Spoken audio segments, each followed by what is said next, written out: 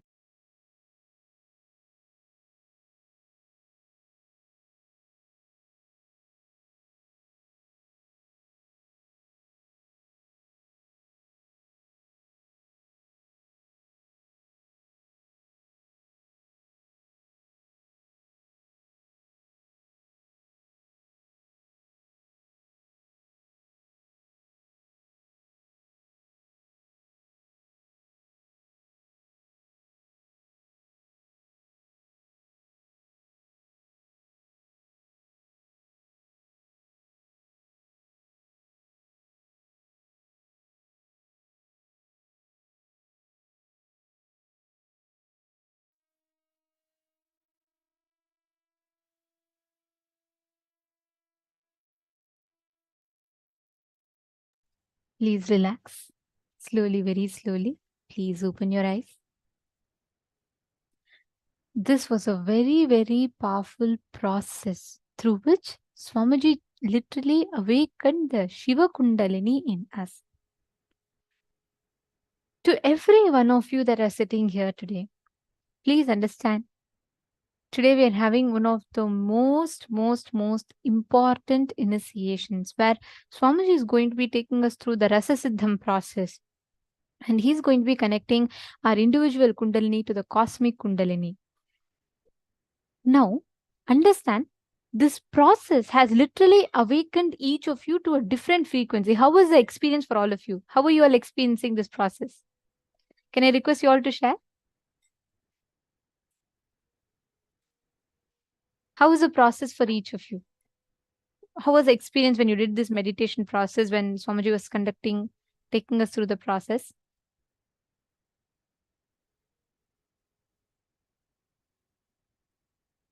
Wow. So many of you have put this one thing. How it was intense. The Kundalini was so intense in your inner space. Actually, understand, Ma Michelle Chongo, that means you have literally, Swamiji said, whenever you sit with Kundalini process and all, you will suddenly feel as if you were so hungry, you want to eat more. You know why? Because without moving itself, your body will burn all the carbs.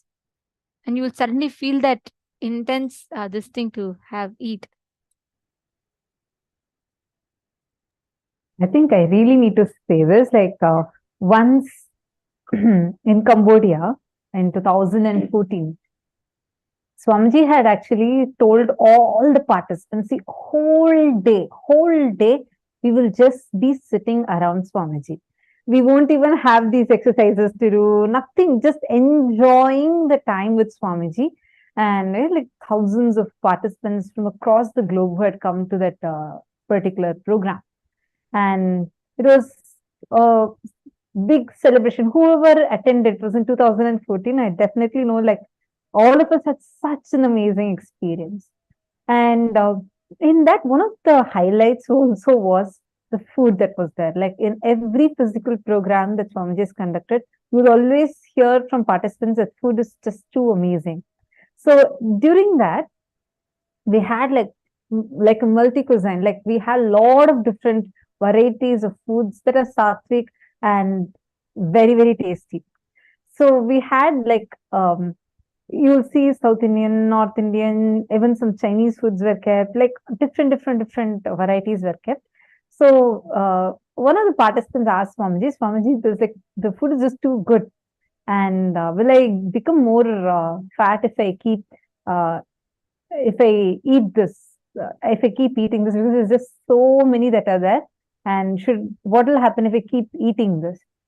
Swamiji laughed and said, all of you, just eat left, right, and center, like enjoy. Don't even worry. I'll take care.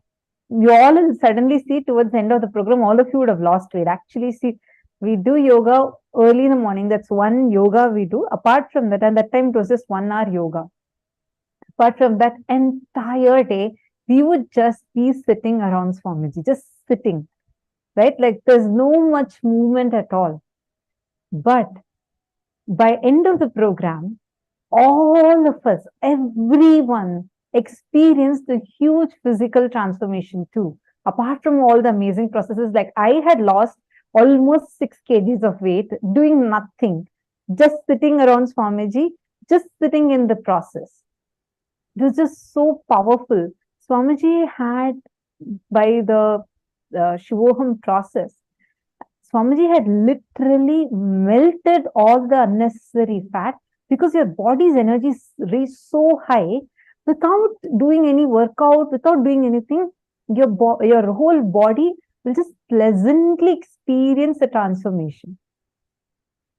How many of you, even during this Paramashivoham program, are experiencing where you feel like I'm just sitting here around like for 16 hours, I'm just sitting in the sessions, but suddenly I'm seeing even physically my body is transforming.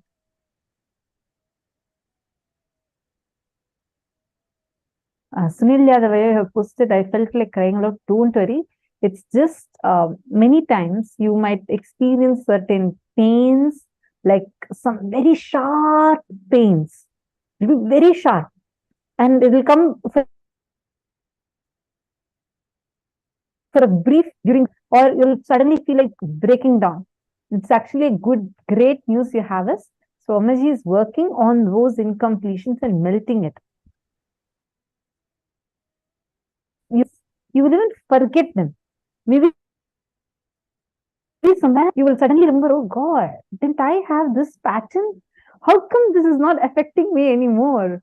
Then you will realize, oh wow, this is what Swamiji has gifted to me. Without even our remembrance, it will just go away. So it's a good news only, so don't worry. I've seen people having like, suddenly severe shoulder pain would have come, like they would have not even moved or done anything during the process. Then Swamiji has explained multiple times in different processes I have seen. Swamiji will explain how a particular pattern, like if it's on the shoulder, it's the burden, the responsibility as a burden that's leaving them. Or if it's in their Swadhisthana, the intense fear is leaving. Like there are specific patterns. I mean, Swamiji will see and tell, but it's usually these patterns that are leaving us, which is why you feel like that, because Swamiji is awakening your Kundalini intensely. When the Kundalini is getting awakened, it just gushes through your system and purifies your system. So it's a great news you have that your Kundalini is awakened, which is why you experience this. See, during darshan, if you see, your eyes automatically get wide the moment you see Swamiji, and uncontrollably are so blissful. It's your Kundalini. It's your Kundalini actively flowing towards that direction. Actually, Kundalini is like a biocurrent in us. It's like the potent energy inside of us, which becomes the kinetic energy just by getting transmitted. Right? So when Swamiji initiates us, Swamiji is working on awakening that Kundalini energy inside of us. You're all understanding? Now, we are going to be manifesting a very amazing power using this circuit through the third eye. This circuit for the power manifestation works from where the Kundalini flows to the third eye, and you're going to be learning how to convert matter to energy, energy to matter. And understand, it is very, very easily possible. When you sit in the presence of an avatar, you can simply manifest teleportation and materialization. It is simply possible to happen. See, today's whole day is focused on raising your frequency, right? That is why we are manifesting these powers, because these powers directly enhance your experience of raising yourself to the highest frequency. So let's all enter now into the power manifestation.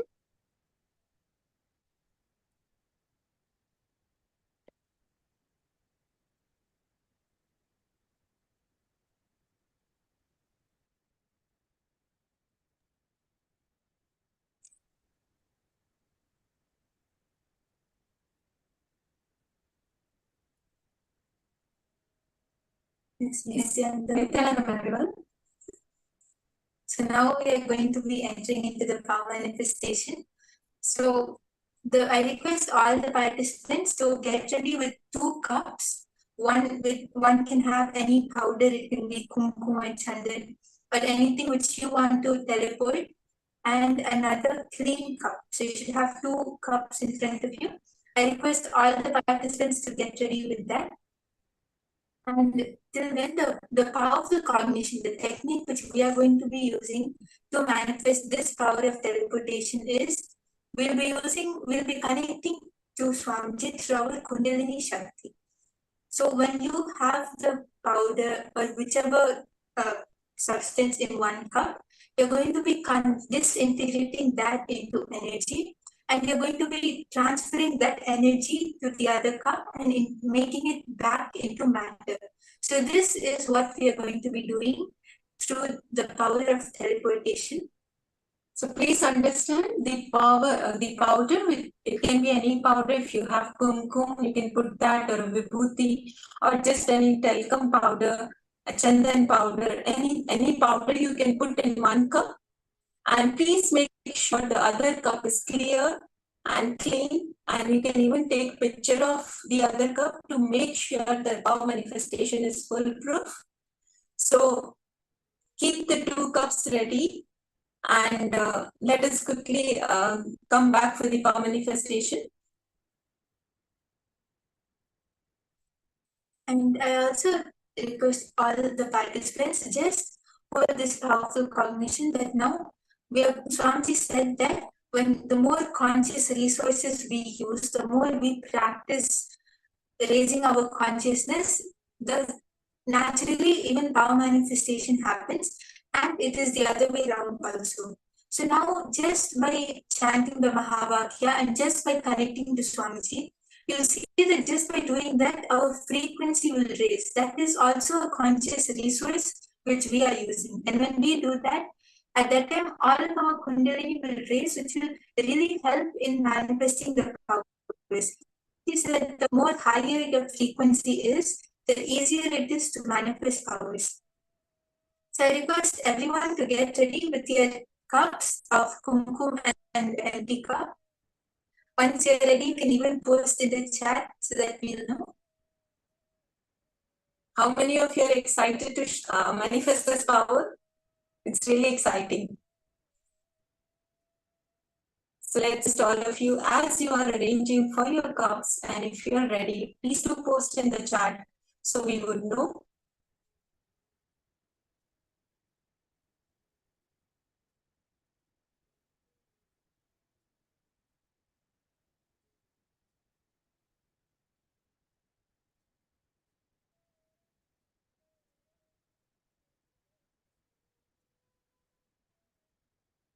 Okay, so Ma Parameshwari is ready, Ma Heidi is ready. That's great. Yes, Ma Jayanti, Ma Elena, all of you are ready. That's great. Yes, so once everyone is ready, we can start the manifestation. Do not forget to take the pictures. Please do take picture of the empty cup.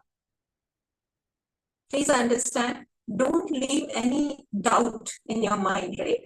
Later the mind says, no, I think this tiny bit was there before itself. I have not manifested. So please make sure you take pictures and don't give any space for any self-doubt there.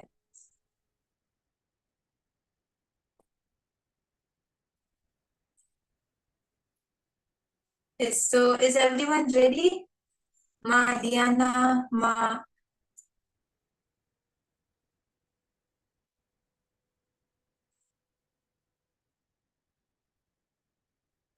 Yes, Ma Prema, Ma Jennifer. Okay, Ma Karin is ready. That's great.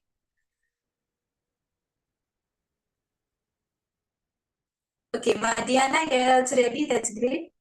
Ma Weeping, are you ready for the manifestation?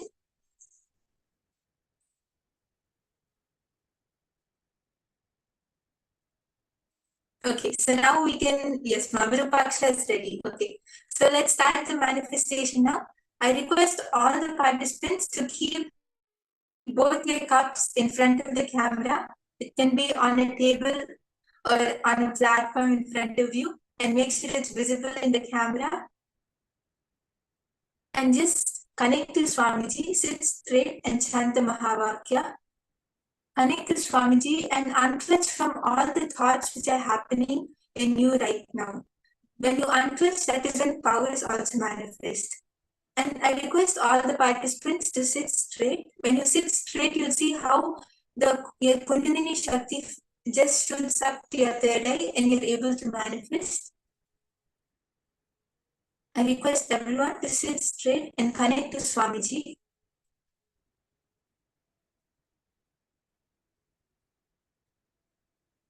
And it is also very important for all of us to understand that how when we manifest powers, that is when our energy increases. That is when our frequency raises. Manifesting powers is not something which decreases our energy, but it increases our energy and it rejuvenates us.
Nithyananda Paramashivoham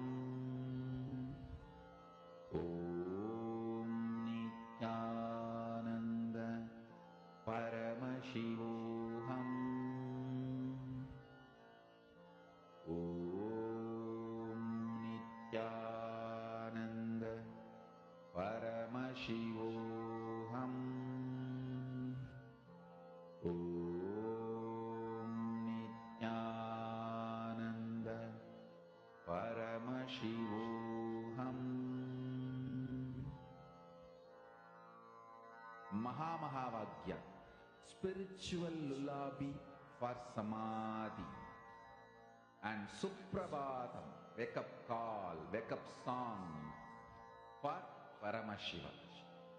This Mahāvagya is spiritual lullaby for you to fall into Samadhi. Suprabhatam, wake up song for Paramashiva to wake up in you. Just remember this one powerful cognition. This Mahāvagya puts me in Samadhi. This is spiritual lullaby for Samadhi, and Suprabhatam, wake up song for Paramashiva in me. For Paramashiva to manifest. With this one spiritual powerful cognition, chant this Mahāvagya.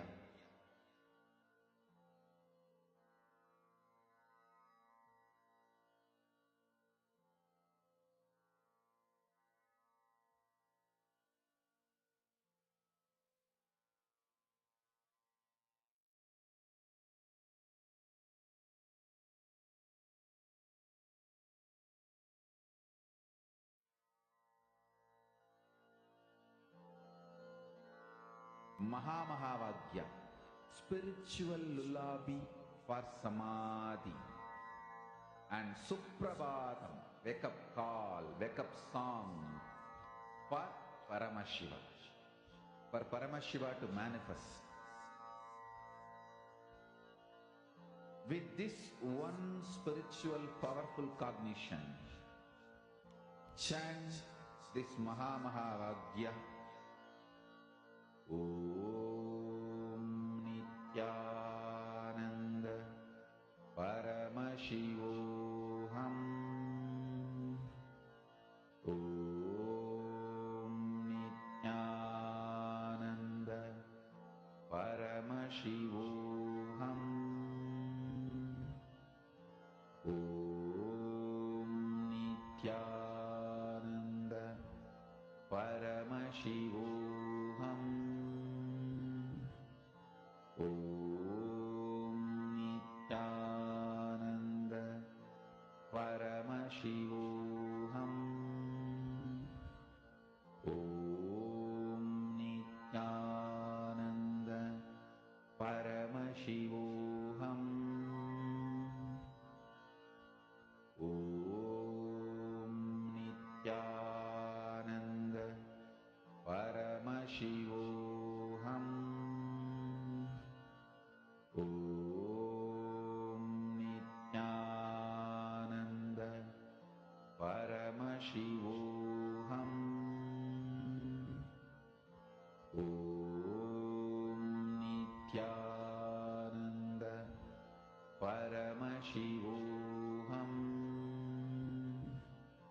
Om Nithyananda Paramashivoham.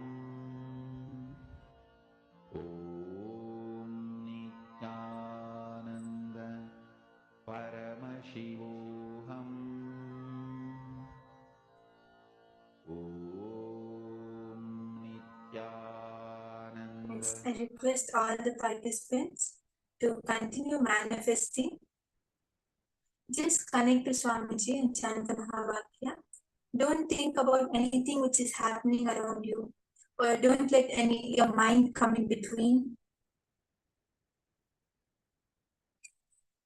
Just continue to manifest. I can see so many of you are intensely manifesting, which is great. And if any of you have any doubts or any difficulties, you can even post that on the chat.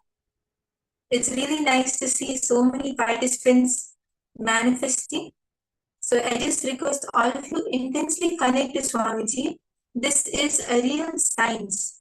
So you'll see that it will actually manifest. So the moment you understand and you cognize the science, you'll see how it just manifests through you. So Mark Krista, you have a few specks in your clean cup. That's amazing. Yes. So you were manifesting with kumkum, or which powder you were using? You can even take a picture of the specks. It would be really nice to see and keep that. You can post it on Facebook also. It's really nice. Ma Krista, you were able to manifest. Okay, Sacred Ash, Basma, that's great. Wow, that's amazing. And if any of you were able to manifest, also you can start posting. Ma Krista has manifested, that's great.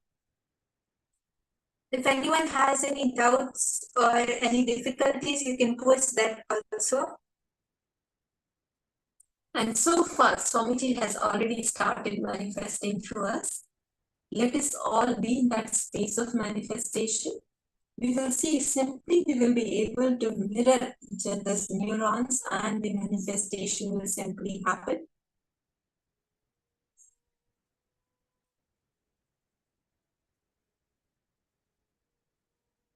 Ma Anandeshwari, Ma Ilka, are you all able to manifest?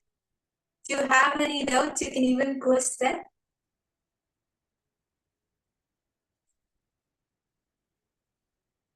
Please check your cups thoroughly and let's continue manifesting.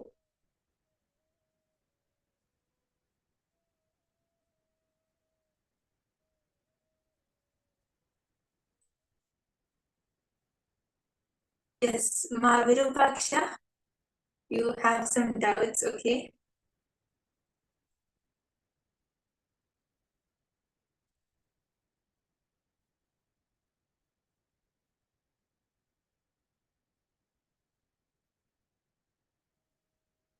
Yes. So if you feel that you're not intense enough, just drop that cognition, right? Because as Swamiji says, it is not because of any of us, or not because of us that we are chosen and we're here, but it is because of Swamiji. Swamiji is every single one of us who have had an initiation and darshan from Swamiji.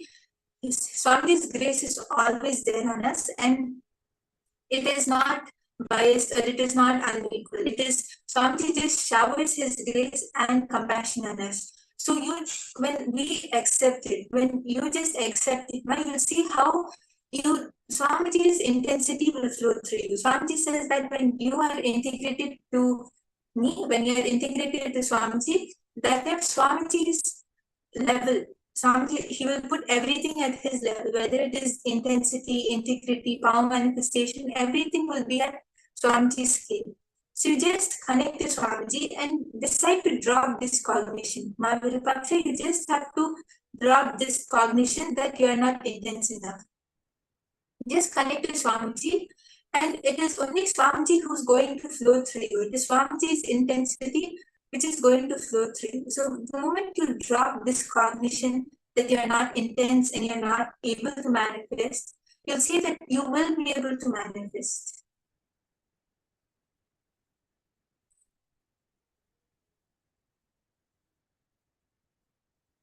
And also one more thing, intensity is not an action, it is a decision. The only place where you need to be intense is on making yourself down redundant. When you decide to just connect to Swamiji, that is when you are just dropping your self-doubts, and that is when you are being intense. So that is all we need to do. It's really simple, just unclutch, right? So when we unclutch, we will see all the self-doubt will drop, and we have the powerful conscious resource of initiation by Bhagavan, and we will simply manifest. It's for all of us. So Ma Virupaksha, are you able to understand? You can even sit right now and decide to manifest. You'll see that in a matter of minutes, you'll be able to manifest. And I can even see that so many participants are intensely manifesting. Or if you can check your cups or vessels, if anything has teleported, you can even post that.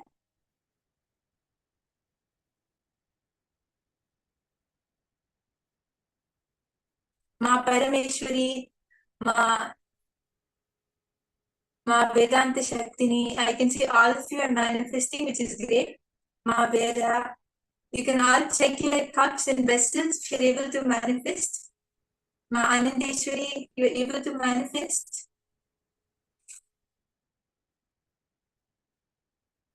Is Ma Krista, were you able to manifest anything? I can see a child is also sitting. He can also sit and manifest with you. You'll see how easily he is able to manifest. And when he manifests easily, you will be able to manifest very fast as well. So just that entanglement happens and the manifestation is very fast. Please understand, when we used to have physical programs with Swamiji is always encouraged. Sit with your child, put your child on your lap and manifest. You will see that because children, they don't have limited cognitions or incompletions. So simply you'll be able to manifest.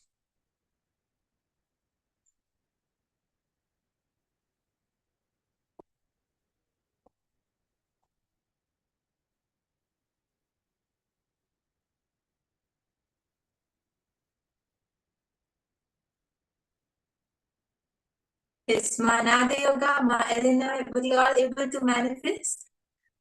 The moment anyone is able to manifest, you can post it on the chat, and all of us can continue manifesting. Yes. Nithyananda, Makre Yogini, so nice to see intensely manifesting? Are you able to manifest anything? You can post it on the chat. Yes, Ma Parameshwari, you feel it's coming. That's great. Yes. So all the participants, you can continue manifesting. And now we are going to be moving on to the next session, where we will be learning from Swamiji about Divya Sarira. What is it about? If you want to become extraordinary, you have to do extraordinary things. Carve out your identity, Divya Sarira, enjoying the enlightenment, being in this loka, carving your integrity, authenticity, responsibility, enriching. Divya Sarira, pure identity, just like how you build this body. Food, workout, rest, care, same way. Build your Divya Sarira. That is what I am saying, carving out your spiritual identity. Build your Divya Sarira with integrity, authenticity, responsibility and enriching. Carve your Divya Sarira. What is Divya Sarira? I will define, understand? You take a clay and put any impression. For example, you put your hand, it get impressed, then burn that clay. Your hand is imprinted on it forever. So that clay is Divya Sarira of your hand. Same way, bring yourself and put the master on you, or put yourself on the master so strongly. He gets imprinted in you intensely, then burn yourself with integrity. Now you just radiate him, manifest his state, space, powers. You are is Divya Sarira. Thousands and thousands and thousands of years, Sanatana Hindu Dharma has kept this great science of producing Divya Sariris alive. All spiritual sampradayas will be relevant to planet Earth as long as they are able to produce Divya Sariris. If you are living the state, space and manifesting powers, your Divya Sarira has started getting built. It has started happening. Build your Divya Sarira intensely.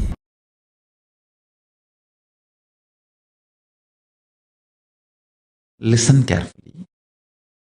Too much of shadow of conscious decision gets embedded into your natural selection process, and you develop something called Divya Sarira, light body, which reduces your sensual needs drastically to keep you alive and excited. Means, if your Divya Sarira develops more and more, with less input from the external world, you will be more alive, joyful, excited, inspired, radiating. You may not need sense pleasures to keep you alive and active.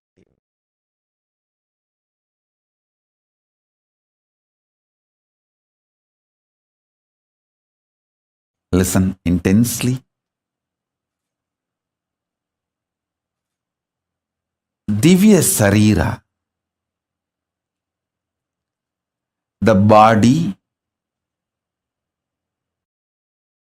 indestructible, effulgence, which is inside all of us. Please understand, this Divya Sarira is the core component of all of us. There is no person who does not have Divya Sarira. Everyone has a Divya Sarira. How much ever you think you are good or bad, you think you are God or demon, whatever you think, You have a Divya Sarira. That Divya Sarira strengthened, energized, inspired by sattvic food to the body, sattvic food to the mind, sattvic food to the consciousness. Enjoy this three in your life continuously. Don't worry about what should be negated. See, focusing on what need to be negated makes you very depressed, even feeling deprived. See, if the Divya Sarira in you, the self-effulgent light body in you, if that is strong, you are an enlightened being. You enjoy best things of the consciousness, your existence. You enjoy the best gifts of your existence. If that self-effulgent Divya Sarira gets more and more covered,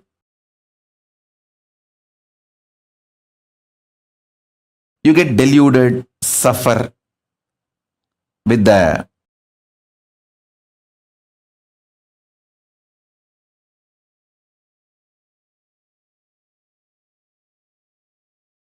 external world, delusions, delusion, whatnot, whatever.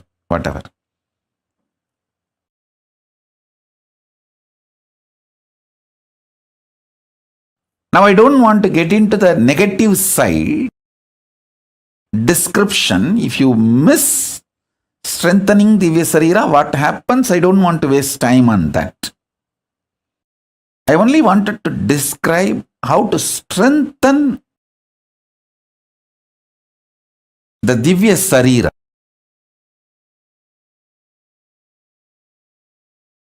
Self-effulgent,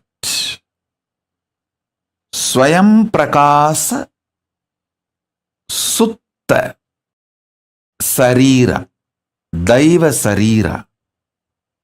All of us have.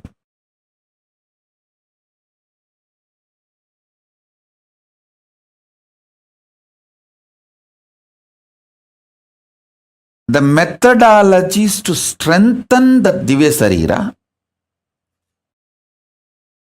and manifest powers of Paramashiva, the state of Paramashiva, space of Paramashiva, and powers of Paramashiva. This truth is the message from Paramashiva directly to the whole humanity.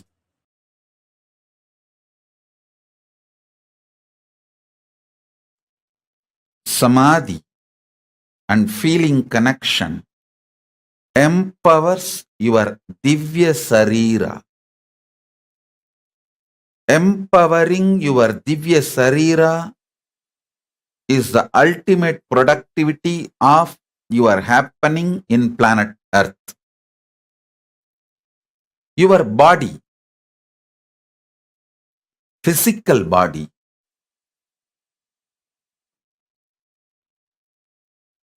carries the consciousness. I use new word called Divya Sarira.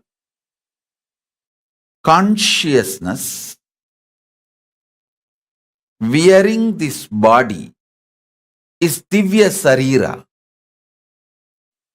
The consciousness getting more and more empowered When the consciousness gets empowered, you don't feel suffocated by physical body and its limitations. Listen.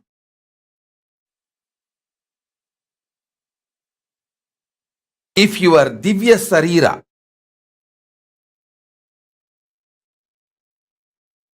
the consciousness which is holding your body, if that is empowered, you don't feel suffocated, limited, reduced by your body. Please listen.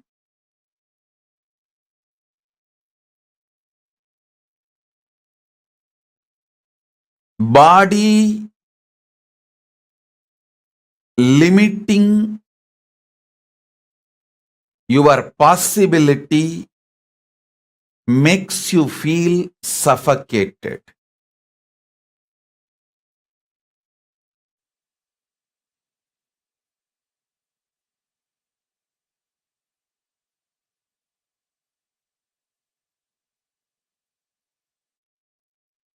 Not only the great powerful cognitions and understandings about the secrets of the cosmos, all spiritual practices are focused with the purpose of empowering your Divya Sarira.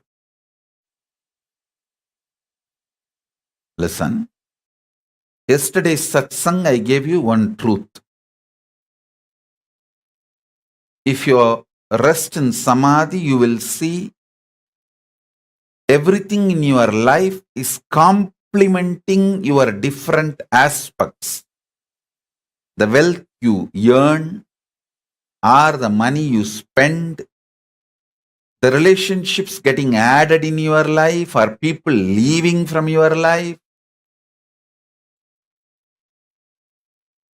comforts and wealth, artha getting added or leaving,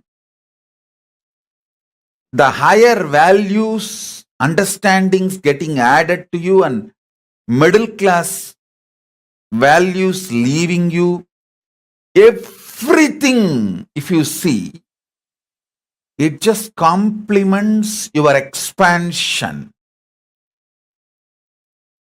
If you get terrorized by your life, suffocated by your life without understanding, if you feel everything is chaos, everything is falling apart, due to your inner restlessness, you feel whole life is complication and incompletion. I tell you, nothing falls apart, everything falls in place. Nothing in life falls apart, everything in life falls in place.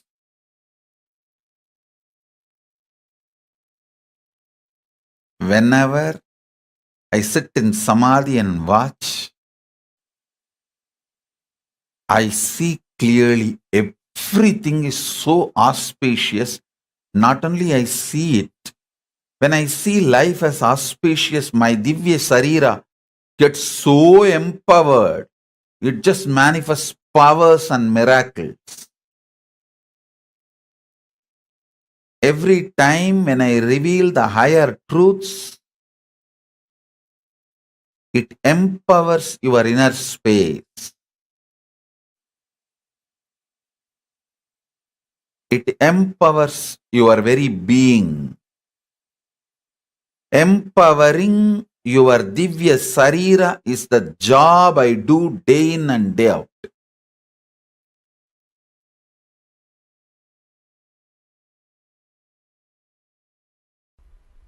If you have been a Divya Sariri, means the people who are sitting around me during the energy darshan, helping, guiding all the participants to receive energy darshan, those people are only called as Divya Sariris. Or I can say they are getting trained to become Divya Sariris. Means, it's like when a sun is shining, if you keep 10 mirror all the 10 are properly focused on sun, towards sun, that whole area, the area between the 10 mirror will shine, not only because of sun, the 10 reflections. So these Divya Sariris are like a mirror, they act like a mirror, so that the whole area intensely radiates energy. That is why people who come to have energy darshan, they literally enter my own physical body. Please understand. It's like me having an extended huge physical body. In that very intense energy field, they enter and have the energy darshan and go. If you have been a Divya Sariri, I can say at least, especially with the experience, intensely working on the body, not only you don't age, you grow younger. The growing younger happens when you become Divya Sariri. And the grace, joy, beauty starts radiating when you are Divya Sariri.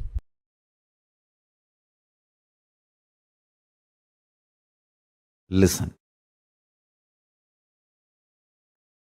You have two major components in you. One, superconsciousness. Another one, body, matter. Means Chit and Jata. Matter and consciousness. Every particle of the matter which is manifested by the superconsciousness and still in alignment with the superconsciousness, that parts are called Divya Sarira in you. Every cell still continues to be in tune with Paramashiva. Every muscle, every part of your biology, internal organ or body, Jnanendriya or Karmendriya, still in tune with Paramashiva comfortably, with powerful cognitions comfortably without any struggle, as a natural flow of life is Divya Sarira. Every cell which is ready to reverberate and radiate the powerful cognitions of Paramashiva is part of your Divya Sarira. Please understand.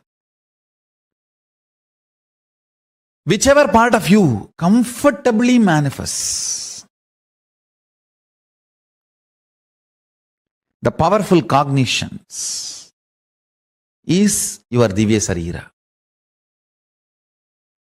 More and more powerful cognition manifestation means more and more you are becoming Divya Sarira. If your hands can manifest the highest powerful cognition, you are Paramashiva, your hands have become part of the Divya Sarira. Your eyes can manifest the truth, you are Paramashiva, your eyes have become part of Divya Sarira. Every cell in your body, if it can comfortably manifest powerful cognitions, it has become part of Divya Sarira. Pain does not exist is one of the powerful cognition because you are soul, you are consciousness, you are Paramashiva. If your hand is fractured and it does not have pain, means it is manifesting as a natural flow, the powerful cognition you are Paramashiva. Understand? You cannot act when there is a compound fracture. You can act as long as everything is well, not when there is a compound fracture. You can't be crying and telling, I'm okay. Understand? It's a natural flow. If powerful cognitions naturally flow in your system, you are Divya Sariri. You become Divya Sarira. Paramashiva beautifully says in Kriya, in Puja, there is a special ritual called making yourself Divya Sariri. You invoke every part with the sacred syllable of Paramashiva's name. Paramashiva sits on the throne made out of 54 mantra. Not 52, 54. 52 akshara, one spelled but doesn't have a script. Another one can neither be spelled nor written. So totally 54 akshara.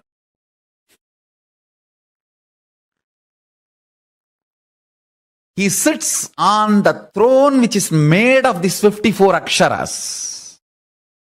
And listen carefully. When you invoke those aksharas in the various parts of your body, with the declaration, this part of the body, let it manifest Paramashiva and His glory, His state, space, powers and being and powerful cognitions.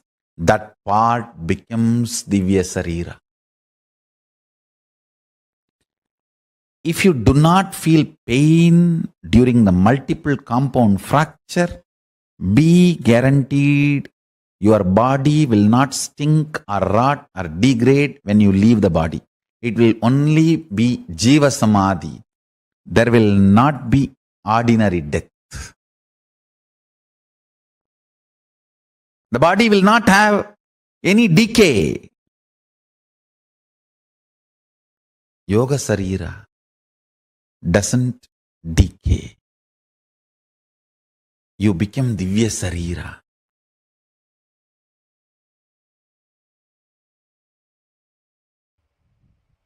Understand the truth I am trying to convey. Anything your brain can capture and enjoy, your life will make that into reality. If your brain can capture and enjoy the most subtlest understandings of cosmic sacred secrets and the spiritual powers, you will become just yogi, Divya Sariri. If you enjoy pornography, your body will be physically matured. If you enjoy these subtle powers, subtle understandings, simply your body will become Divya Sariri.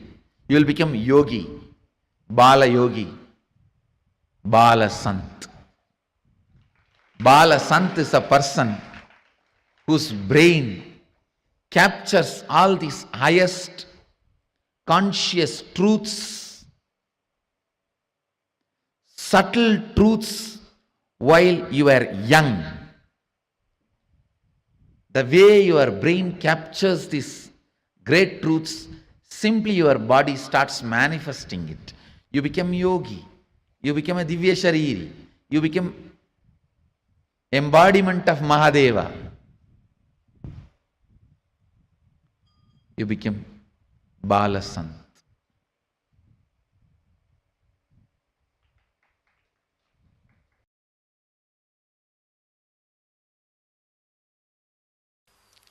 Very strong lessons. You need complete attention. But the lessons will be really helpful.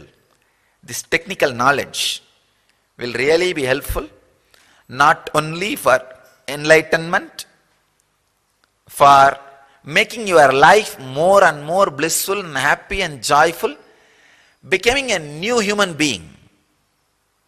Becoming a new human being. Understand? If you act, cooperate as medium, and if your chakshu becomes pure next day morning, you feel, oh God, things are so fresh, alive. Then you are traveling in the path of Divya Sarira. Mouth having a deep taste, not just the mouth, the deeper mouth. It's called annak. In Tamil we say the part which hangs inside your tongue, the deeper mouth, this area. That inside the throat, feeling intense sweetness or a very sweet smell being experienced in the nose. That is what is the perfume of Divya Sarira, of the Master. Understand? Perfume smell of Divya Sarira of the Master. Something will be happening in your nose, some sweet smell. And any sound, you will, even a small sound, you will be able to hear with a deep sensitivity. These are the scales. I am telling all the people who were mediums, during the healing initiation. I am telling all you guys, if you have any of this experience, you are traveling towards the path of Divya Sarira. Have courage, confidence, joy, jump into it and run. Flow with it.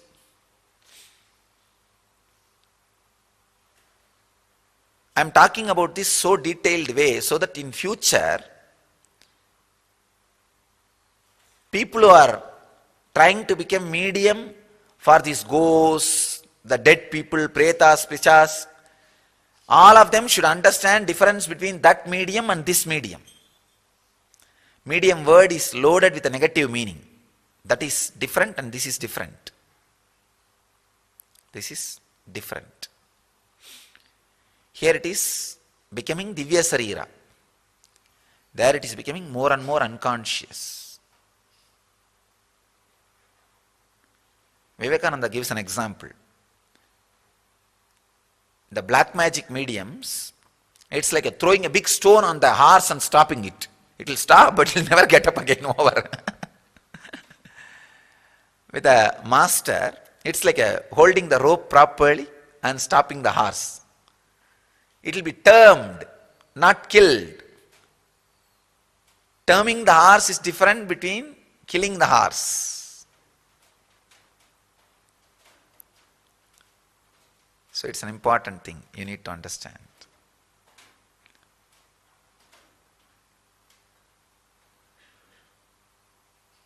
This is the second level, Paragaya Pravesha, astral travel.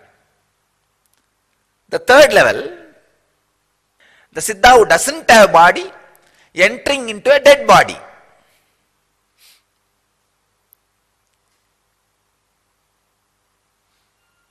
Like a Mahavatar Baba who doesn't have physical body. He may suddenly enter into some body to do some work, to bless people, to initiate. It happens. And same way, Siddhas who don't have body entering into, first thing, Siddhas who don't have body entering into a living body, Siddhas who don't have body entering into a dead body. These are the next categories. Understand? 4 categories. I'll just give the essence. Person who is having the body entering into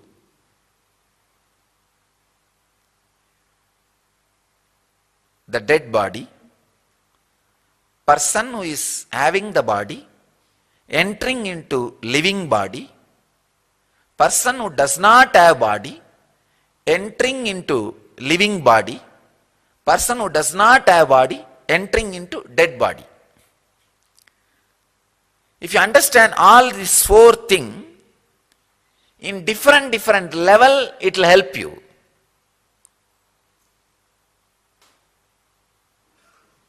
First, if you understand the possibility, a Siddha can reflect, radiate himself in your body naturally that is the best thing can happen to your body. Just get out. Get out of your body. Let him occupy. That is the best thing can happen to your body. Understand what best can happen to your body. Then that becoming Divya Sarira. That's the greatest thing can happen to you and the body.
Swamiji just beautifully revealed the signs of Divya Sarira, how we exist, how our cognitions about life, our cognitions, our understandings that we are taught from the young age, that builds our experience, that builds our existence around what is the end result that you experience. Whether you are aging, you are anti-aging, what your experience is, it is based on the signs of Divya Sarira. There is a very beautiful incident that I am reminded of as I talk about this.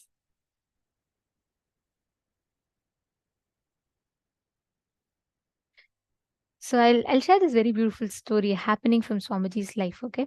So once during the Parivrajaka time, Parivrajaka means Swamiji was wandering the length and breadth of India on foot, right? So Swamiji used to travel to these different places. What happened was Swamiji went to one particular village in Madhya Pradesh, which is central India. And in that place, Swamiji was meditating and Swamiji was doing the Parivrajaka there. Swamiji saw one day that one pregnant woman, she walked into a tent. She was pregnant. She walked into a tent. 5 to 10 minutes passed. She walked out of the tent with a baby in her hand. No screaming, no crying, no shouting, no doctors rushing, nothing. She had a smile on her face as if she just went, like changing the clothes and coming back. So she just went in. Swamiji was meditating, and after some time when Swamiji saw, she walked out with a baby. Swamiji was shocked. Swamiji said he was surprised to see, like, how is this possible? So Swamiji didn't know, of course, Swamiji didn't know how to communicate with them in their language, Swamiji said. So they were all like some local tribes, okay, living there. I'll not say tribe, in indigenous Hindu tradition living there. Listen to what happens next. The same thing happens after a few days. Another lady also who's very, who's pregnant, she also walks in to the same hut, and she goes in, no screaming, no loud noise, nothing. In 5 minutes or 10 minutes, she walks out with a baby in her hand, smiling absolutely fine. Swamiji, this time he said like he couldn't understand why. And he went to the village's head, the priest, and he tried asking like, why, how is this possible? Then Swamiji beautifully told that village priest asked, pain? What pain? Because Swamiji asked, why is there no pain? There's no labor pain. I don't see anyone cry or any sound. That village priest was surprised. He said, what is pain? What are you talking about?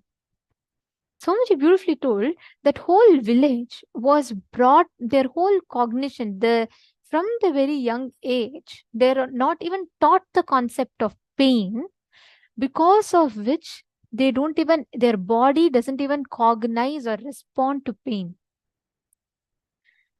This is such an amazing truth, like such an amazing fact that Swamiji has revealed. Please understand, this is a very, very important thing. Same way Swamiji said, just sometime later, Swamiji was traveling upwards towards the Tibet and Himalaya side. And there was one remote village there, and Swamiji during his Parivrajaka, as he was just walking by, Swamiji went to that village, and Swamiji wanted to find out, like, what place it is and all that. So Swamiji saw a very elderly man. Like, actually, he was looking very, when we say elderly, I would say like our 40, 50 age, like that he looked, and he was doing the farming there. So Swamiji walks up to that man, and Swamiji says, Swamiji is trying to initiate a conversation, and Swamiji says, can I, he asked, during the conversation, the man who's farming, he says, how old are you? Like Swamiji asks his age. And he says, I'm just about 100 years old. Then Swamiji is shocked. Then Swamiji asks, how come? You're 100 years old? Swamiji is surprised. Then Swamiji is saying, I wanted to talk to an elder in the village. So only I came and I wanted to talk to you like that. Then so that man was shocked. He said, what elder? What do you mean I'm elder? I am just in my middle age. I'm just 100 years old. Go meet the elders who are about 250 years old who are living. Swamiji said he was so taken aback that actually they cognized from young age they thought the normal human lifespan is 300 years old. 300 years. Today, science teaches you from your birth that average human lifespan is only 70 years old. By the time you're 40, 50, you pack up to leave. Already the science puts you into that cognition. Swamiji said that entire civilization that lived there was not in touch with the outer world. They were all taught that 300 years is the average lifespan. So everyone lived for 250 years easily.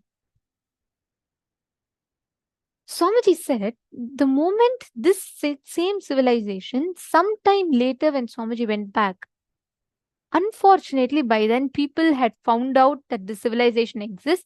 They wanted to study. They wanted to understand how these guys exist. So people from the regular world started going and living there to understand their psychology. Just in one generation, their average lifespan reduced from 300 years just to 100 years.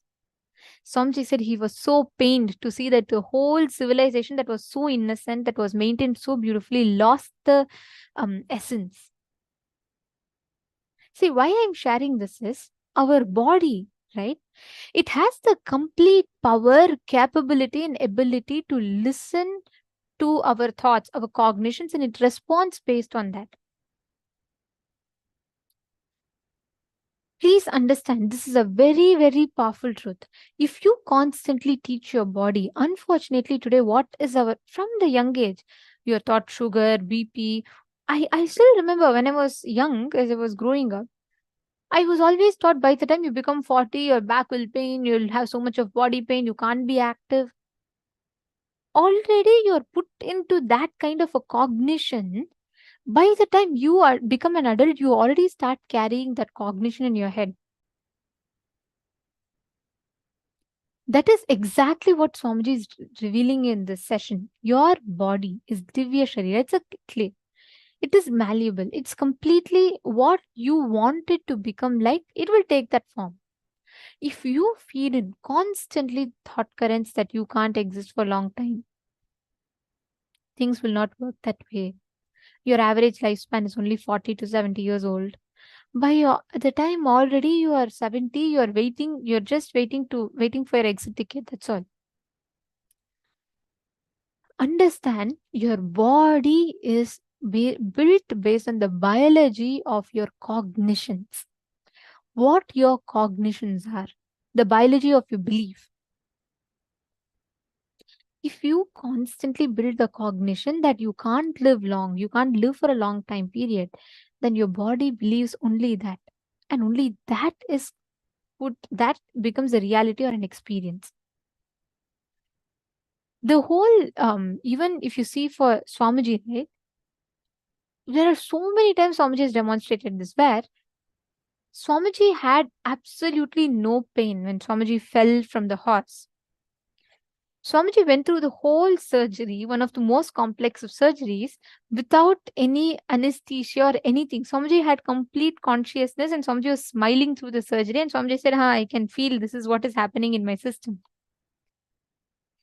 And at the same time, Swamiji would appear in 2 places at a time.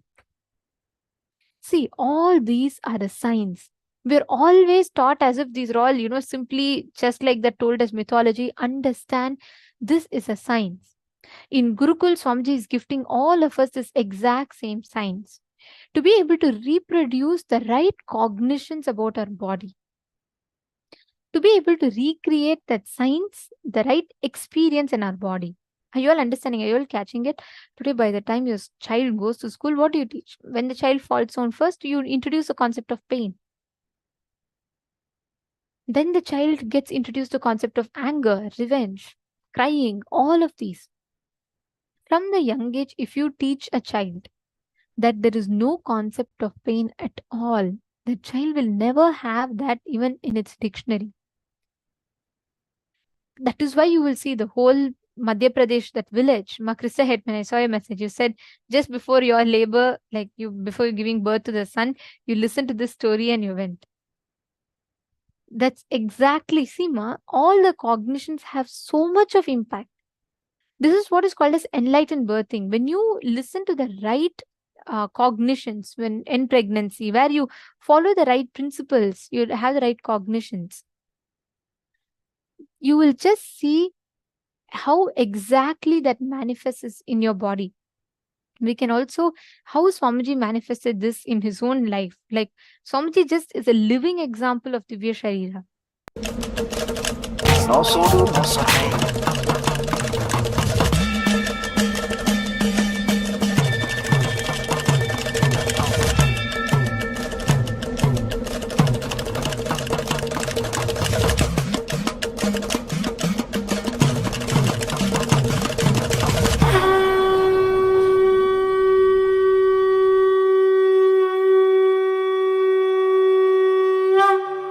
அண்ணாமலையம் அண்ணா போற்றி கண்ணாரமுதக் கடலே போற்றி.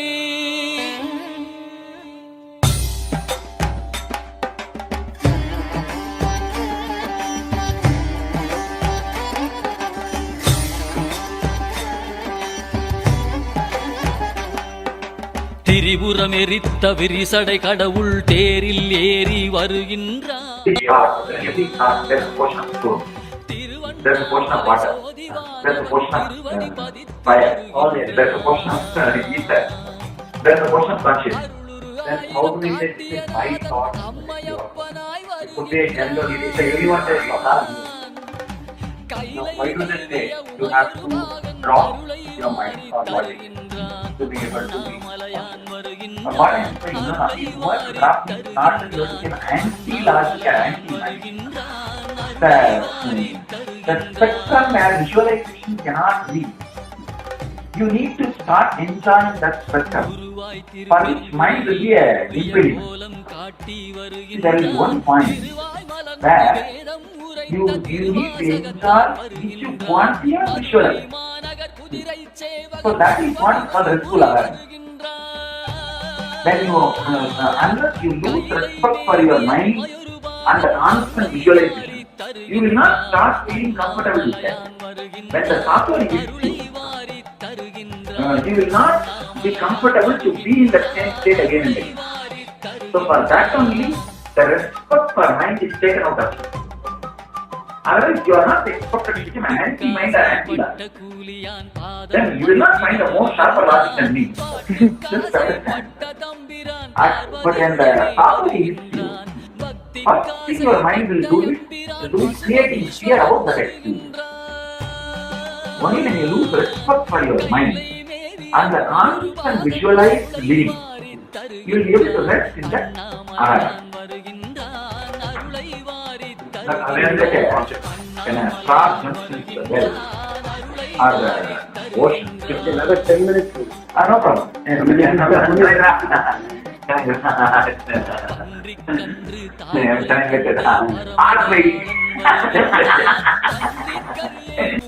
How do we work on this? I need up to ether level to be able to get whatever the ether level, they are not able to spend. If you bring me one by one formula and explain their understanding, then I can give you the gap. I can kill the two. That I will be able to. If you bring one by one, we can do.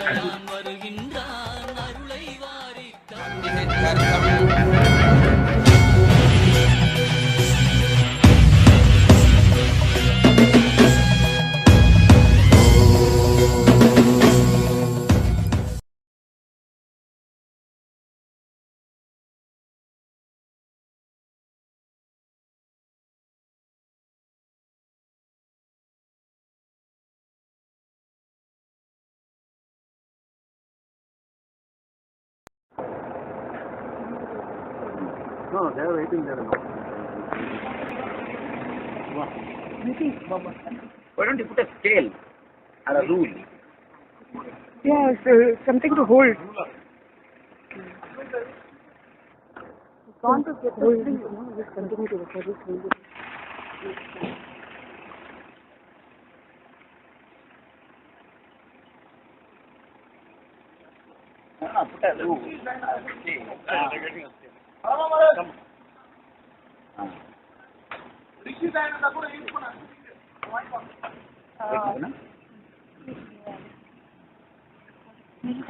Nirvikalpa. Come. Start getting there. Huh? Oh, it is there. Oh, that's good, sir. Rishidaya sling. Okay. Get it. Oh, okay. Just to explain to all of you what we're seeing right now, this Swamiji was, there was a very new horse, okay, that devotees got for Swamiji.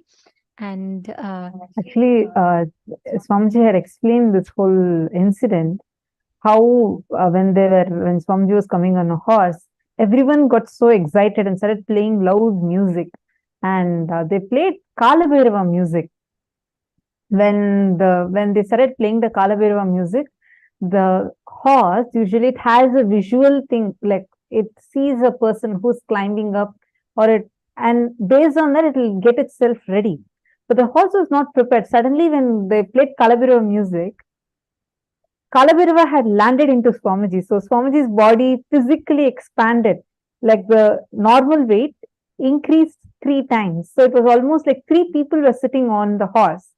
And the horse couldn't handle it, like it could not understand what was happening. Because it was normally walking, it didn't see anyone getting up. Then suddenly it was experiencing 3 people.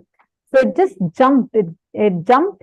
And because of that, Swamiji had fallen off from the horse. And that's the visual we all just saw. If you see, and Swamiji is having a compound fracture. People cannot forget about not moving. Some people might go to even coma, like when the pain is becoming so severe. But Swamiji did not have one bit of pain. You can see, actually, even now when I see that video, like especially when Swamiji is moving Swamiji's hand, I'll feel somewhat. Like, I mean, Swamiji's bones are broken. And the whole time, Swamiji with a smile, we could hear Swamiji consoling people not to worry and telling that it will be taken care. And like all the disciples are worried, saying, Swamiji, at least we put this for stability. And then the whole time, Swamiji is smiling. Can you be like that when you have a compound fracture? And on top of that, Swamiji is going to the hospital and explaining to the doctors whatever his body scanning and explaining, okay, this is what is going on in the body and how it is healing itself. Understand, this is also a quality of the avatar. That is because this, in his very Divya Sarira, there is no experience of pain. Actually, when we are talking about Divya Sarira, we have one very powerful Leela of Swamiji, which is caught on camera, which is how Swamiji appeared in multiple places at the same time through his Divya Sarira. And let's now listen to the video. July 5th, 2017 marks as a historical day by yet one another of the countless Leelas, divine plays of the avatar His Holiness Paramahamsa Nithyananda. Paramahamsa Nithyananda appears in 2 places at once, giving darshan to Nithyananda Peetam, Trishulam Adinam, Chennai. In the early hours of Brahma Muhurta at 4 a.m. on the 5th of July, Nithyananda Peetam in Trishulam Adinam was up and alive, taking part in their morning spiritual routine of performing Nithyananda Yoga. This picture was taken at around 4:05 a.m. by a sannyasi in Trishulam Adinam to record the attendance for the morning yoga session. Little did she know that in the attendance was none other than Paramahamsa Nithyananda himself. It was after the image was captured that the form of His Holiness was noticed in the picture. It is undeniably his physical form, as evidenced by the shadow appearing in front of him. Also, Pictured is an image taken of Paramahamsa Nithyananda at Bengaluru Adinam on the night of about 10:30 pm, where he was giving darshan to the participants of the 43rd Inner Awakening, and at 6 am on 4th of July during Pratyaksha Pada Puja, where he was physically present. This event was broadcasted live on Nithyananda TV and via two-way video conferencing witnessed by thousands worldwide. There are eyewitness records of people around His Holiness as he was getting ready for the Pratyaksha Pada Puja in Bengaluru Adinam on the morning of 4th of July. The city of Bengaluru is about 340 kilometers away from Trishulam, Chennai, thus ruling out even the possibility for a flight taken. The form of His Holiness in the picture has the same attire and form as he had yesterday evening on 3rd of July as he initiated his disciples into Vishesha Diksha. Srimad Bhagavatam, the Vedic scripture that precisely records and reveals the happening of various avatars of the past, present and future, describes the avatar in its complete form. Having clearly established that His Holiness was present in Bengaluru Adinam, hundreds of miles away from Chennai, the lucky group of devotees in Trishulam saw the same form of Paramahamsa Nithyananda as he was during the state of being in Samadhi yesterday after initiating his disciples in Bengaluru into the ancient Shaivite ritual of Vishesha Diksha. His Holiness Paramahamsa Nithyananda is seen adorning the sacred kavi cloth given to him by his Guru and Nithyananda Sangha's Paramaguru Arunagiri Yogeshwara, who is an incarnation of Sadashiva himself in Tiruvannamalai, Arunachala. Swamiji has blessed that huge positive explosion is going to happen in Trishulam. Sadashiva has assumed the same form to supervise and bless Nithyananda Peetam Trishulam Adinam.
Yes.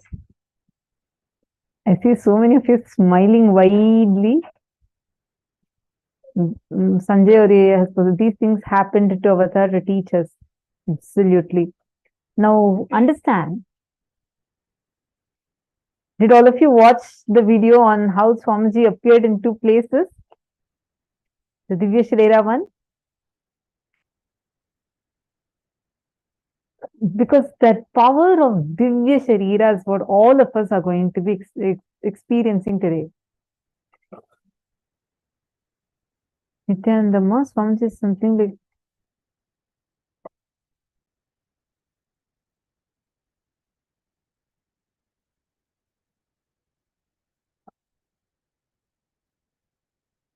I'm not sure what exactly you're asking, Ma'am Marva. I just saw your messages. Not sure what exactly your question is.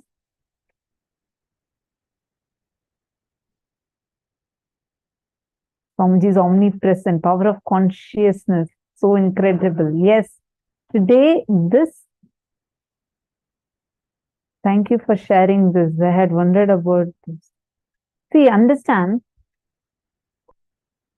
today all of us are going to be experiencing this power of Divya Sarira.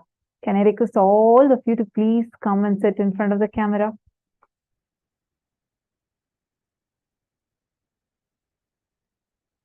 Please sit in front of the camera.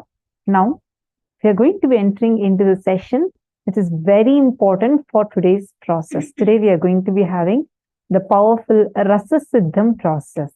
So, please get your matte, the churner, and settle down. Today, Swamiji is going to be initiating all of us into Rasa Siddham, an alchemy process, where you're going to be churning the churner or spindle, whatever you call it as.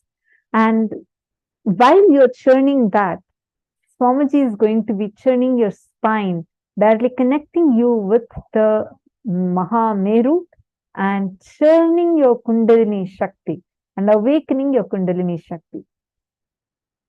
So get ready. Can I request all of you to please get a churner? It can be it should be wooden, or if it's metal, it's okay, but it should not be of plastic. If you don't have anything, just come, but it has to be a proper churner. Just settle down. If you don't have anything, you can just settle down.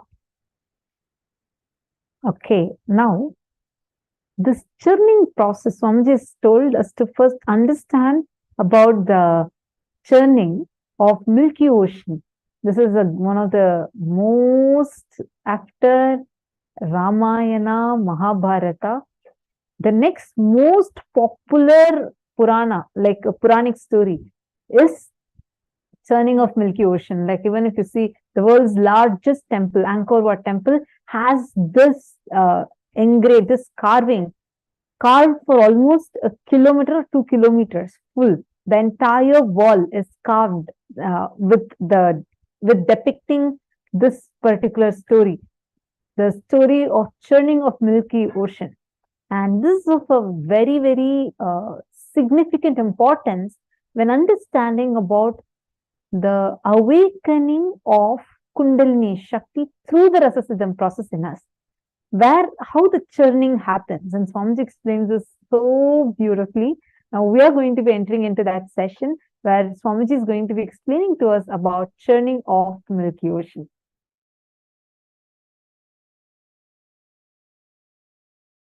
Have you heard the story of churning of the Milky Ocean in Hindu tradition? How many of you heard that story? How many of you have not heard? Raise your hand. Oh, there are enough. So I'll tell the story again. In Hindu tradition, we have a story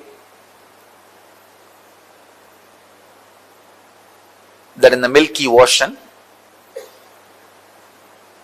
the nectar is there. It's like from milk, how the butter is churned out. Same way the nectar is available in the Milky Ocean, but you need to churn it out. So when the nectar comes out, whoever drinks that nectar will become immortal. So all the gods, devas, the demigods, all of them wanted to have that nectar. But unfortunately, the poor guys, they cannot churn the ocean by themselves. They need the help of demons also. Please understand. Every line is full of philosophical truths. So the gods, they went to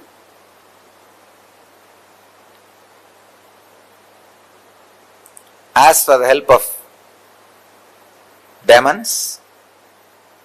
Usually both of them always fight with each other. But the deal was struck that when the nectar comes out, off 50-50 share. So then because the share they agreed, after all they are brothers. Both of them have decided, all right, we will do it together. Then both of them go to their father, Brahma, ask Brahma, creator, we both have decided to churn the Milky Ocean and get the nectar out. Brahma was delighted and excited. Oh God, I have never seen both teams coming together. It is always an headache for me. One will come and snatch some boon from me and go and torture the other one. The other one will come and complain and take some other boon from me and go and torture the other one. This is a whole day is same work. First time both of you guys have come. Great. What do you want from me? They asked, we want your help and suggestion and guidance. How to go about?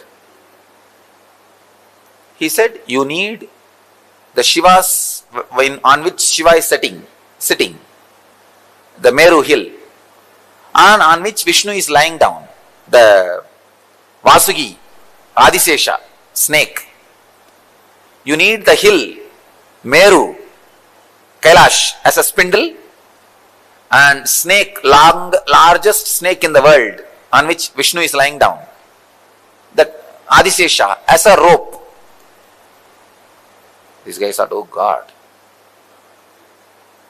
that's too much. How to go and ask? Brahma says, no, go and ask both of them, they will give you. It's not a problem at all. But they were not able to, these demons and demigods are not able to trust the Shiva and Vishnu. They directly went and struck a deal with the Kailash hill and the snake. They said, you guys come, cooperate, you will have one share of nectar. Finally, without the Shiva's blessing, Kailash came. Without the Vishnu's blessing, snake also came. And they started the churning. And the Kailash is the spindle.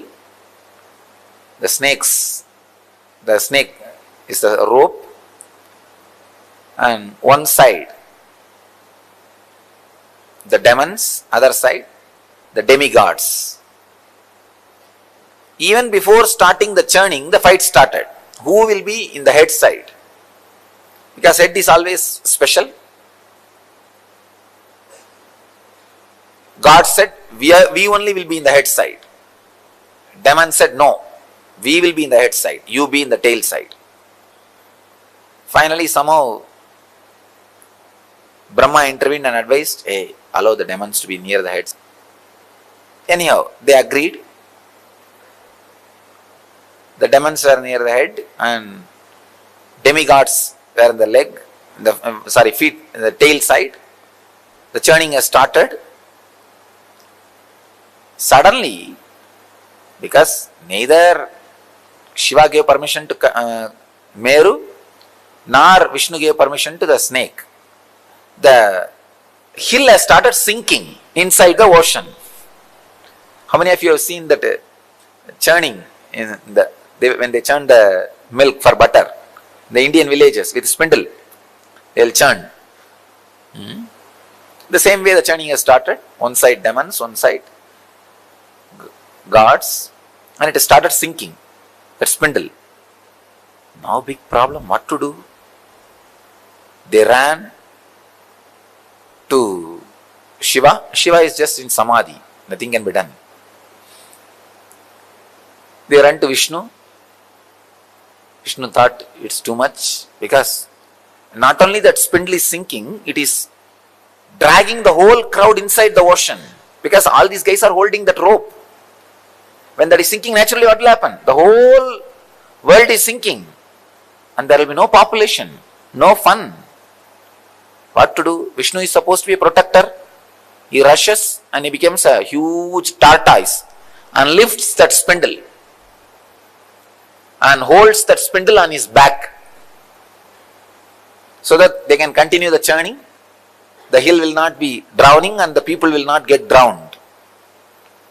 Because he is a protector, he has to protect. So, Brahma created the chaos. Vishnu is protecting the chaos. The churning is going on. So many things came out. Like a kalpa vriksha, tree which gives whatever you want. Parijata, the eternal smelling flowers. Parijata, kalpa vriksha, ratna singhasana, shining throne.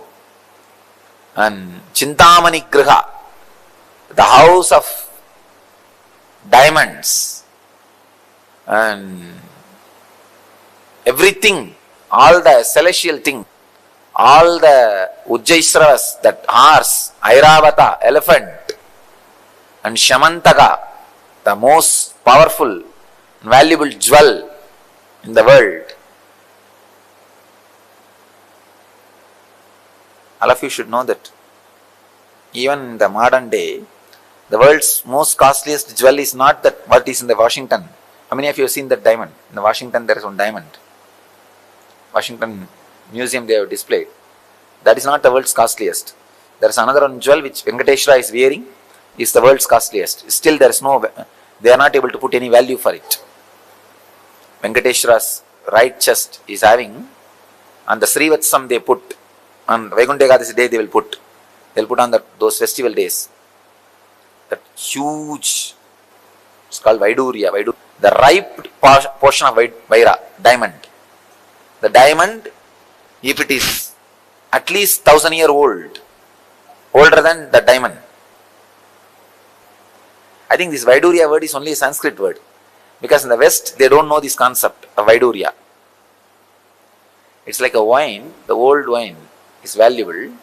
The most stronger diamond, strongest diamond, Vaidurya, he wears. So that jewel is supposed to, it is supposed to have come out of the churning. And that is a one piece, only one piece available in the planet Earth that Venkateshwara is wearing. Anyhow, it's a story, we don't know what else. But all these things came out. Parijata, Kalpa Vriksha, Chindamani Griha, and Airavata. Airavata is the four tusk elephant. 4 tusks, not 2. So all these celestial things came out. And the funny part is, when all these things came out, each one went and grabbed. It's mine, it is mine, it is mine. When Parijata came out, Indra went and grabbed. When Kalpavriksha came out, Kubera went and grabbed. When Shanganidhi, Padmanidhi came out, again Kubera grabbed. And when Ujjaisravas, the horse came out, Asuras, Rakshasas grabbed. When the Ramba Menaka Urvasi came out, Indra grabbed. When finally Lakshmi came out, the wealth, energy itself, then Vishnu grabbed. When the Akshamala, the Rudraksh Japamala and Kamandalu came out, Brahma grabbed. When all the useful things came out, everybody grabbed. It is theirs, they all grabbed. Unfortunately, that snake has become completely tired. These fellows went on churning, did not bother to feed that snake, poor snake. And that fellow, so tired, he just vomited poison. See, when they are churning, the hill was sitting on the tortoise back. That lot of friction, heat, intense heat was created. When this fellow vomited the poison, it went and exactly hit that heat, and poison heated That is what is alagala. It's not a cold poison. Cold poison will not spread and do damage. The heated poison will spread even in the air and start killing people. The first air pollution, chemical attack, or I can say first chemical mishappening. Maybe 10,000 times, like Bhopal gas accident. Something has happened in that heat. When the poison was added, intense heat, it's a huge destruction. Millions of demons and demigods have started dying. And now nobody is able to save because Vishnu is below and Brahma has disappeared, ran away. And what to do? Indra runs to Shiva, Mahadeva. He is in Samadhi, but they all run and pray, oh Lord, please save us. We don't know what to do. Shiva opens his eyes and sees the fun. Okay.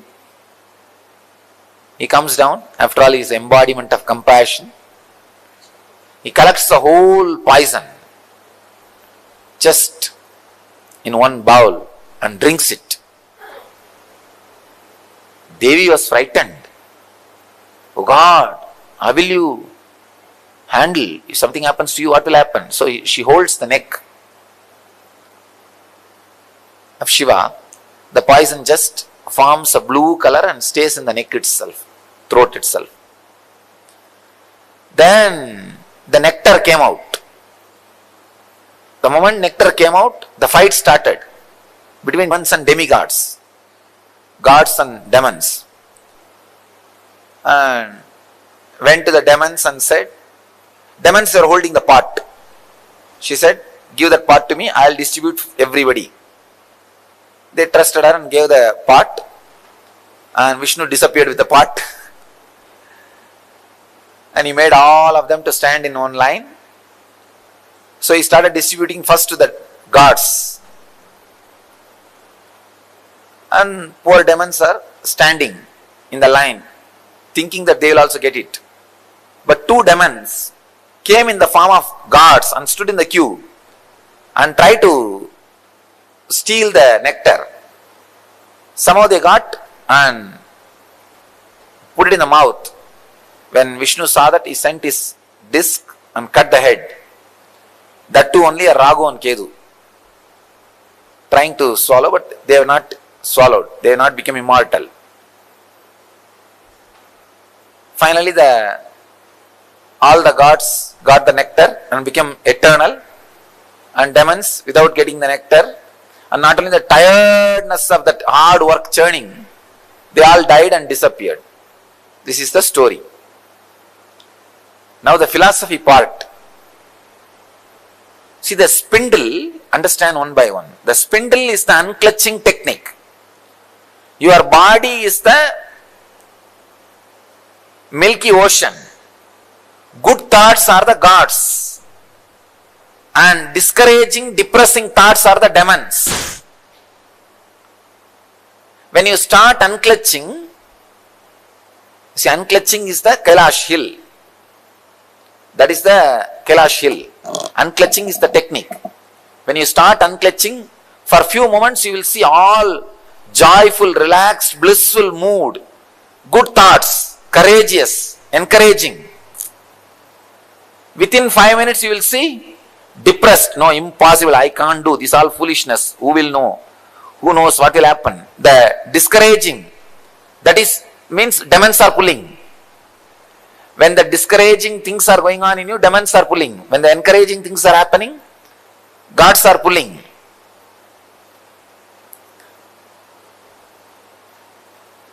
The tortoise below, holding without the spindle sinking, is the encouragement which you get from master. Come on, do it. Don't allow sinking. Don't allow. Continue, continue, continue. That is the tortoise holding. And all the auspicious things comes out of that ocean. Like Kalpavriksha or gems, jewels, wealth. These are the extraordinary powers you get. Extraordinary powers you accumulate during the unclutching process. Now you will see. You will suddenly have the intelligence to find out what is going to happen tomorrow, day after tomorrow. And telepathy moods will come. Intuition will be awakened. Levitation happening. Different siddhis will start happening. These are the extraordinary powers, things coming out of the churning. But be very clear, don't be stuck with it. Don't be stuck with it. They will all come and don't bother about it. Don't bother much about it. You will have wealth. Whole life is this churning only. On the way, many things comes out. So many things comes out. Your body will become so alive, ecstatic. These are all different products coming out during the churning. Then finally, the heavy, unbearable, dead-end depression. That is what is alagala visha. Alagala poison. Deep hatred towards everything, including master. Unable to trust anything. Every seeker will go through this mood at some point. At some point, every seeker will go through. That is the alahala poison. At that moment, you should have the intelligence to run to Shiva, Guru.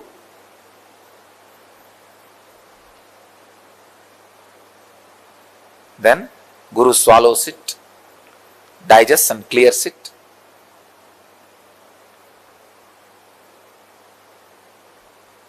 After that, when the churning happens, only then the nectar comes out, enlightenment.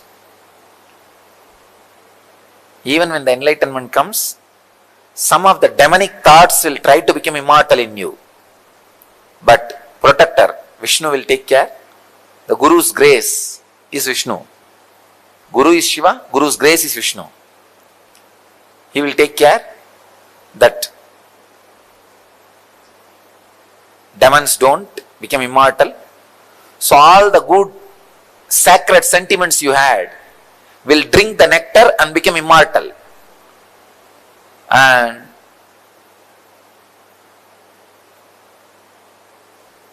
the experience of superconsciousness stays inside you eternally, like a person who has become immortal by drinking the nectar.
All of you take your mattu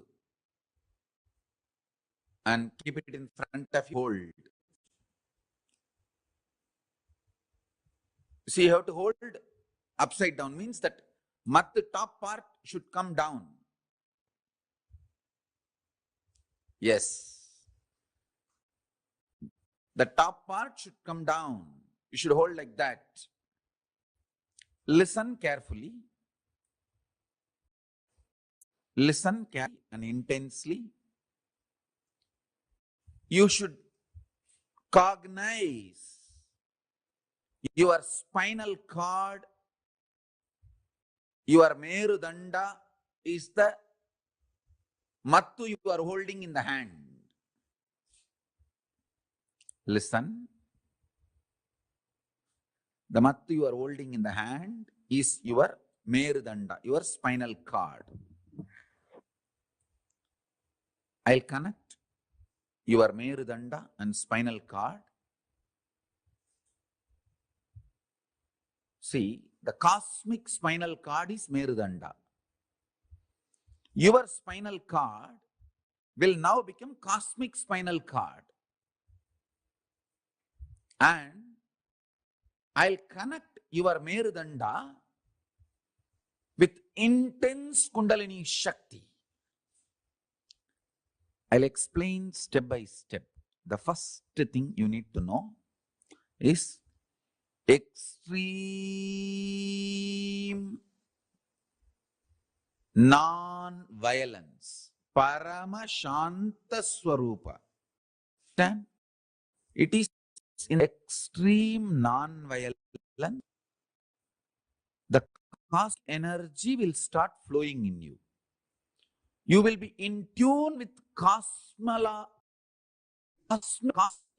energy.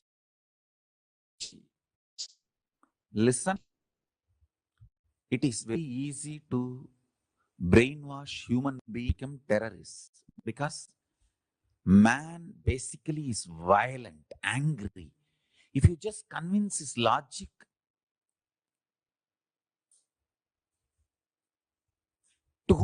towards whom he is angry, he will become terrorist. But making you realize the non-violence and ahimsa is the real job. Understand?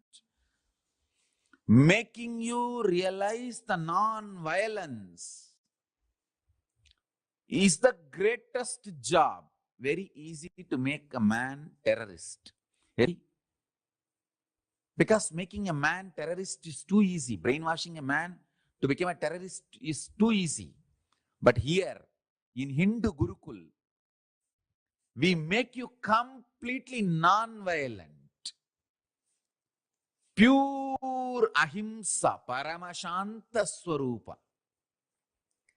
Listen. People ask me, oh, don't we need little bit of violence to defend ourselves? Listen. All my Gurukul kids, I am not making you human being. I am making you divine being. Divine beings don't need violence. You are protected by Kala.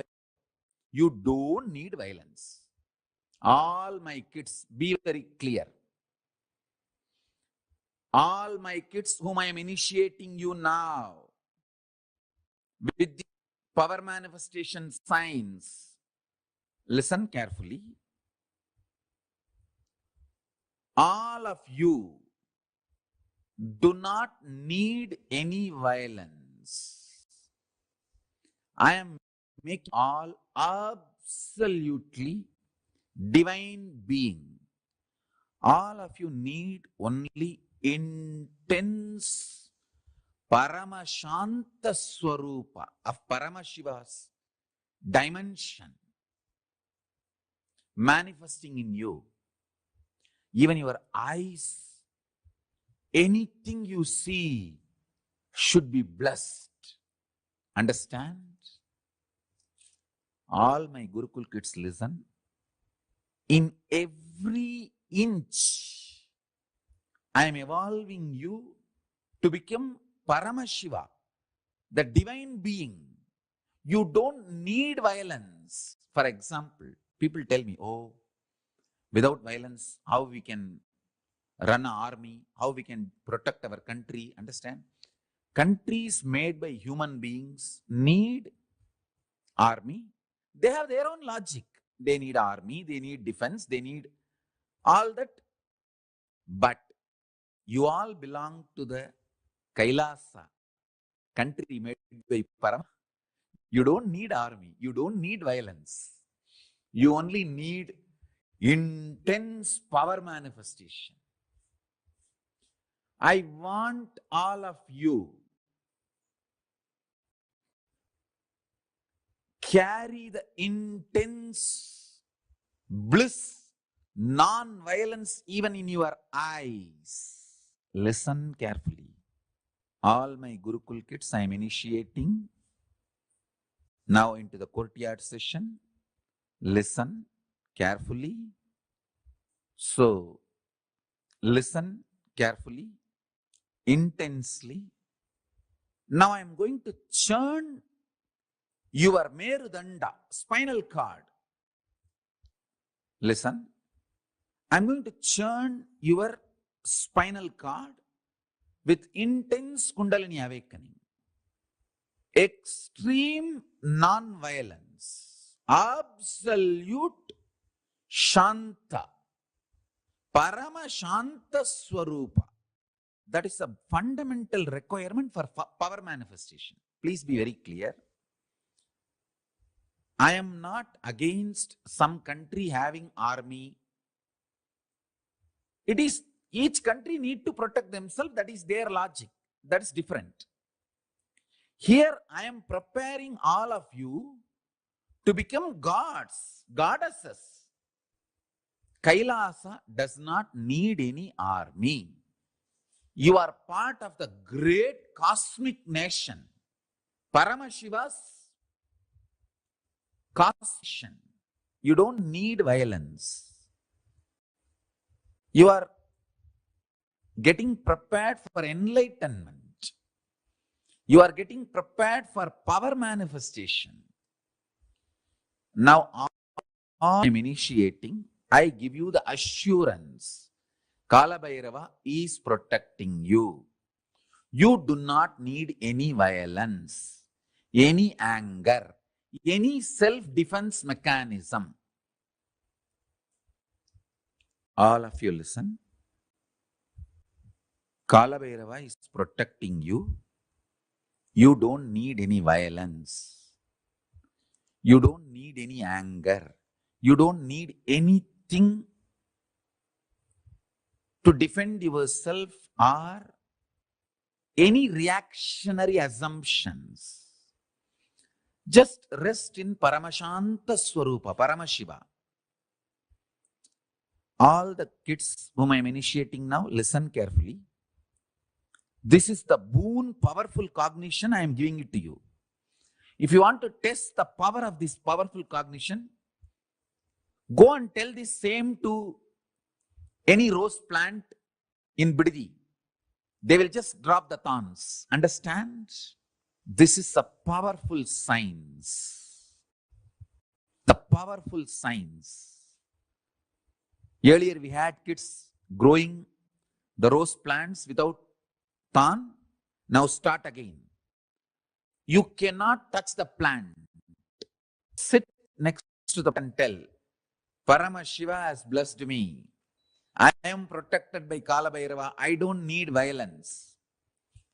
Praying to Kala Bhairava, connecting with Kala Bhairava, I give you abhaya. You are protected by Kala Bhairava. You don't need any defense. Drop the thorn. Power of your cognition. The plants will drop the thorn. There you can test the power of the initiation I am giving you now.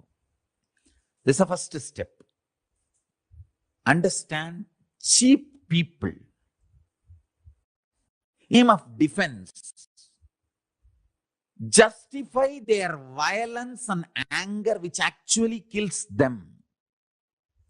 All of you are Subramanya, prince and princess of Paramashiva.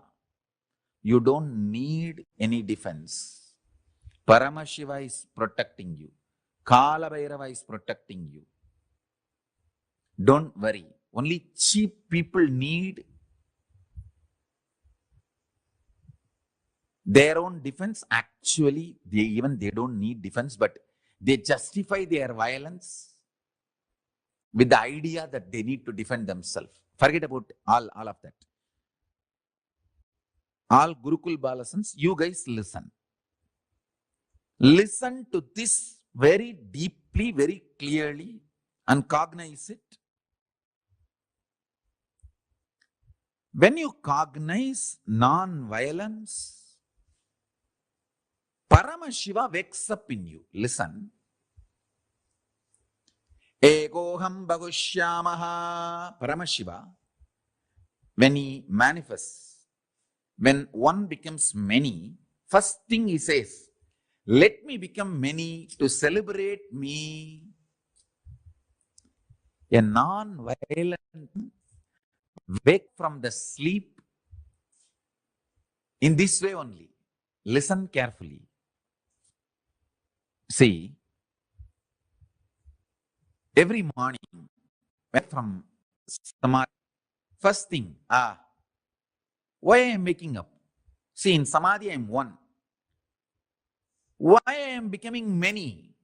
The first thing, I am becoming to enjoy myself.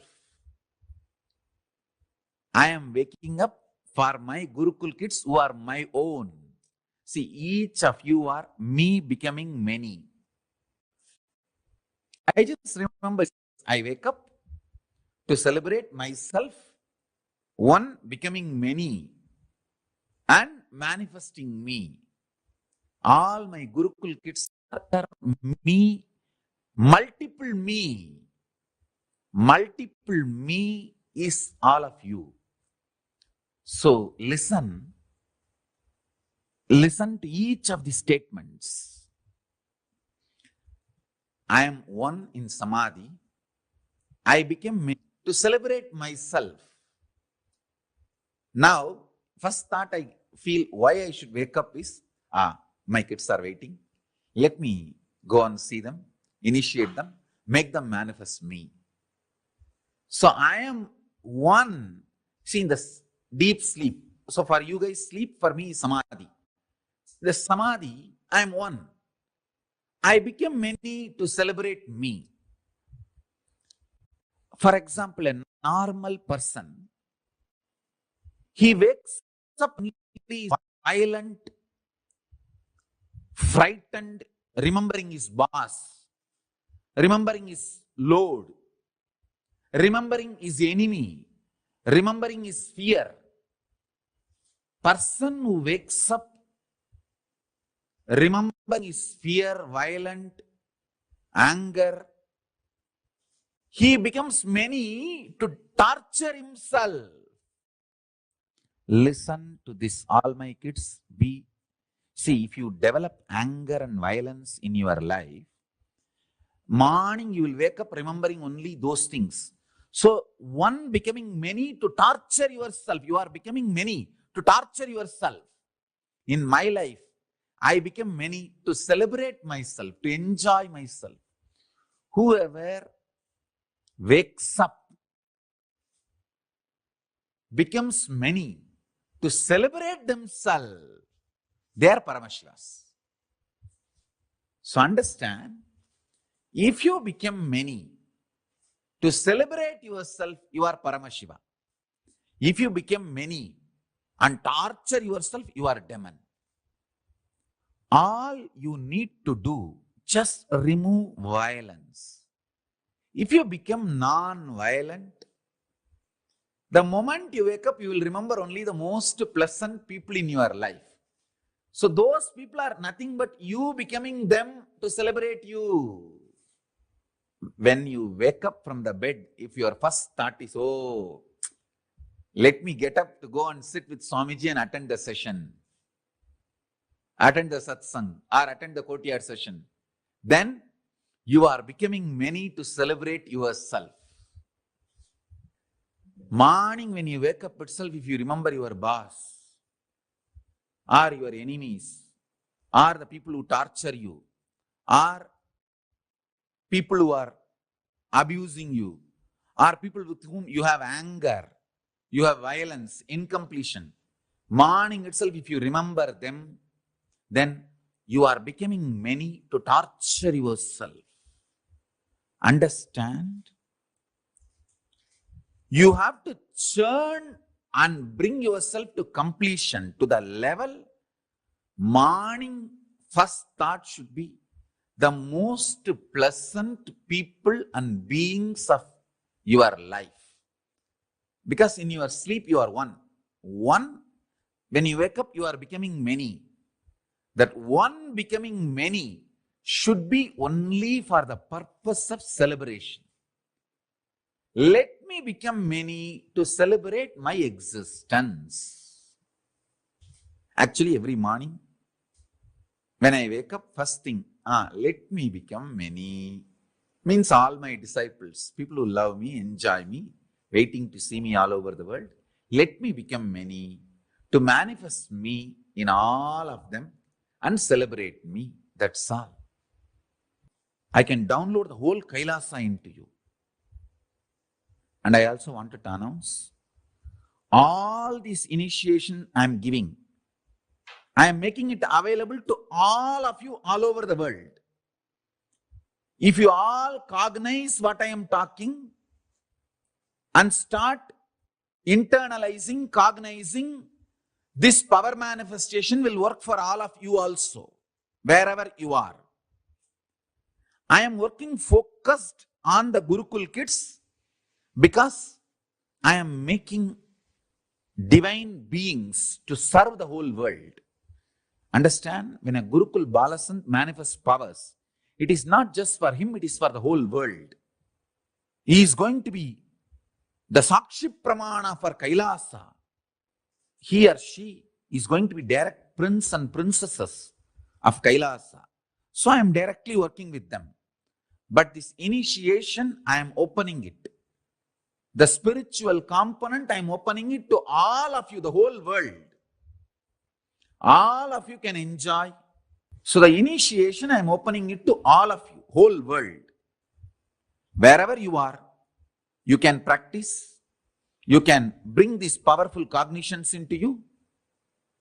And you can start power manifestation wherever you are. One of your brother disciple, he has a long jata. You may be having little anger. Or Swamiji calls his name, not my name. Even with those small anger, you should complete. Mukkayam tavirka. Tirumular says, Mukkayam means Vengayam, Perungayam, and Ulkayam. That's a pundu. Asafoetida, onion, garlic. These three should not be eaten because these three invokes delusion in you, which puts you in anger, violence, and which makes you justify your anger. Now, once you manifest this Rasa Siddham, means this power manifestation, you will be given onion, garlic, asafoetida food for 1 week. Even after eating that food for 1 week, you should not have any incompletion, negativity, violence when you wake up early morning. That is the test. That much you should become pure. Then you radiate the power of ahimsa, non-violence. See, now what I am sharing with you is the clear Rasa Siddham, step by step. What is the powerful cognition? And what is the power you are going to manifest? Then how your system should be tested to hold that power. So now, I am going to churn the Merudanda. By churning the Meru, I will awaken your Kundalini Shakti intensely. Once the Kundalini Shakti is awakened today, now itself, within next few minutes, you can start moving the matter with very absolute oneness, non-violence. Absolute non-violence and oneness. You tell any matter, I am becoming many. To celebrate myself, you are me, I am you. Come on. Just call, that matter will come towards you. That's all. Now, the first step. Cognize your Merudanda, the mattu in your hand, and your spine is one and the same. Hold that mattu in your hand like this, hold inside, upside down. Sit in Padmasana. I made Padmasana without touching the leg. Listen, see here. Without touching the leg, you should sit in Padmasana. My kids should be yogis. You should not touch the leg. After sitting in Padmasana, you can touch. But when you are sitting in Padmasana, you should not touch the leg. My kids should be yogis. Come on. Now hold. The mattu, top side should be bottom. Keep on the floor and hold. Visualize, cognize your spine and the mattu is one and the same. Because now when you churn the mattu, I am going to churn your spine. Through Kriya, I am going to awaken your Kundalini Shakti. Hold the mattu with both the hands. Hold the mattu with both the hands. Hold it. Cognize now. Do not chant along with me. You just sit and cognize. I am going to awaken your Kundalini Shakti. You just churn the mattu slowly and cognize your Merudanda. Your spine is getting churned. Om Nithyananda Paramashivoham. Please do not chant along with me. You just sit and only churn the Meru. Churn the Merudanda. You are only supposed to give work for your hand and visualization. Visualize your backbone is getting churned. Cognize that. Actually, I am churning. So cognize that. Om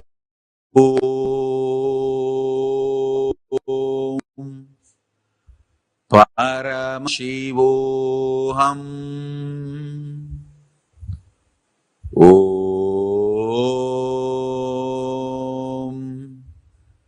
Paramashivoham. Om Paramashivoham. If your body is lifting up due to Kundalini awakening, tie the jata above the head. The jata weight should sit on your head. Along with the jata weight, I am going to lift your body. So tie the jata above your head and sit in Padmasana. In Padmasana, I am going to lift your body. Sit in Padmasana and tie the jata above your head. So I will raise you in this posture. Om Nithyananda Paramashivoham. Om Nithyananda Paramashivoham. Om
all of us are going to be receiving this exact process today. The Rasa Siddham process, like Swamiji revealed to us so beautifully, this is the secret, this is the initiation that Swamiji gives to his own extensions. And today, all of us are going to be receiving this powerful process.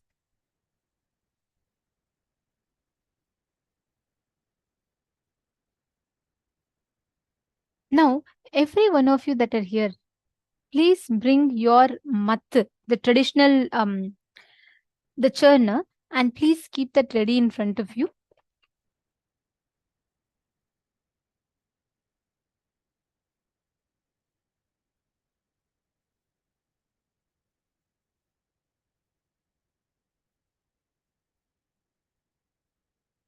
Come, Martin. Seema, don't worry. Like Swamiji said, if you do not have one, do not replace with plastic.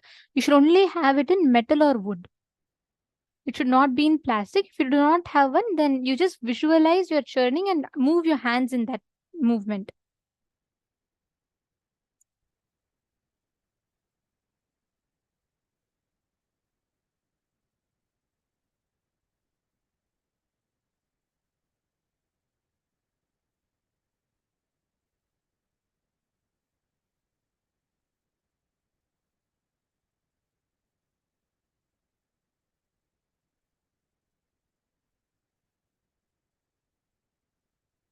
So, yes, Jessica Martin, see, if you do not have the traditional churner, right, you can just put your hand like this and you can hold it and you can churn. During the initiation, you can just perform, visualize as if you're churning and churn.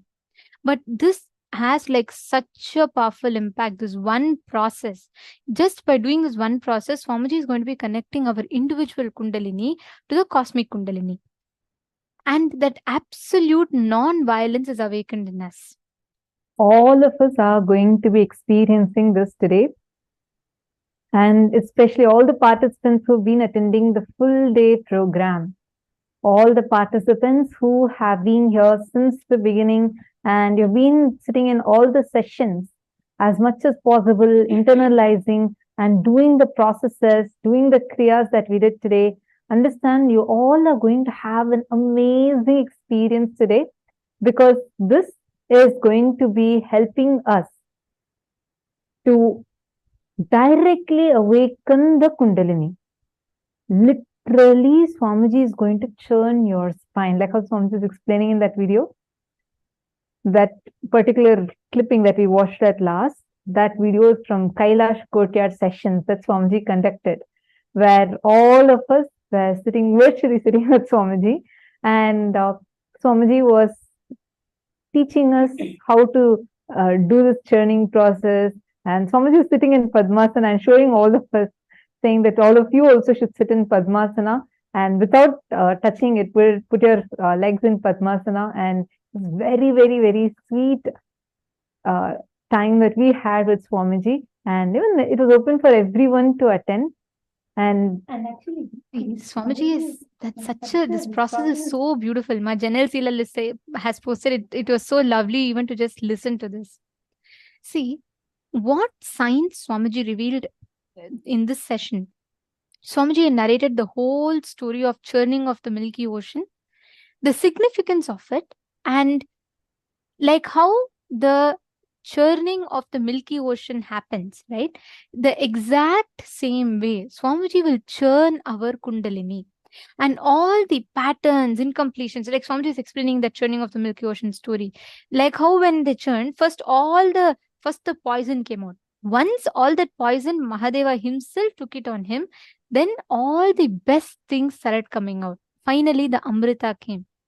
Same way, during this process, when Swamiji continuously churns, all your poison, Swamiji will just remove it. All the patterns in us. Swamiji will just remove that completely and he will bestow us with that nectar, with that overflowing ecstasy in our inner space. Like Swamiji explained, that is a space of Paramashanta. Absolute non-violence, absolute bliss. That is a byproduct of this whole process that happens. So can I request every one of you to settle down? Very, very shortly, we're all going to be entering into the darshan. Can I request all the participants to please come and be seated in front of the cameras? I see all cameras with wide smiles. Yes, today is going to be a very, very, very exciting session. I'm waiting to see in what form Swamiji is going to be coming, and all of us here are also waiting for the same. Every day, see, we all are extremely blessed because even today we were sharing with you about one of the Nayanmar stories, right? Nayanmars, who are the great saints and extremely devoted to Paramashiva. They're so devoted that they're worshipped in Paramashiva's temples. Even such great devotees of Paramashiva could only experience one form of Paramashiva. Just any one or two forms of Paramashiva, and not more than that. For us, we are getting to experience the darshan of 64 different forms. And moreover, he is here like sitting. I used to think, okay, when Paramashiva is coming and giving darshan to the Nayanmars, how many minutes would it be? Like he's coming, he's revealing it is he who did that whole Leela and blessing them, giving them the boons and giving them the enlightenment. For us, he's coming, sitting with all of us for so long, and all of us are getting to enjoy him in various different forms. Each day, take any. Actually, most Hindus don't even know all the 64 forms. Honestly, none of us even knew these names until the time Swamiji brought it to all of us. Swamiji explained it to all of us. Otherwise, we won't even know the names of these deities or even the how they look. Nothing. None of us know about it. Swamiji has the Navakanda Yoga Samādhi also. We do not know any of these sciences that Swamiji is bringing. Exactly. And now Swamiji is getting that to all of us, where at the comfort of our own homes, we're able to sit and we're able to enjoy these various forms. And Swamiji makes it so unique. Like if you have had, today we're going to have the darshan of Bhagavan Veerabhadramurti.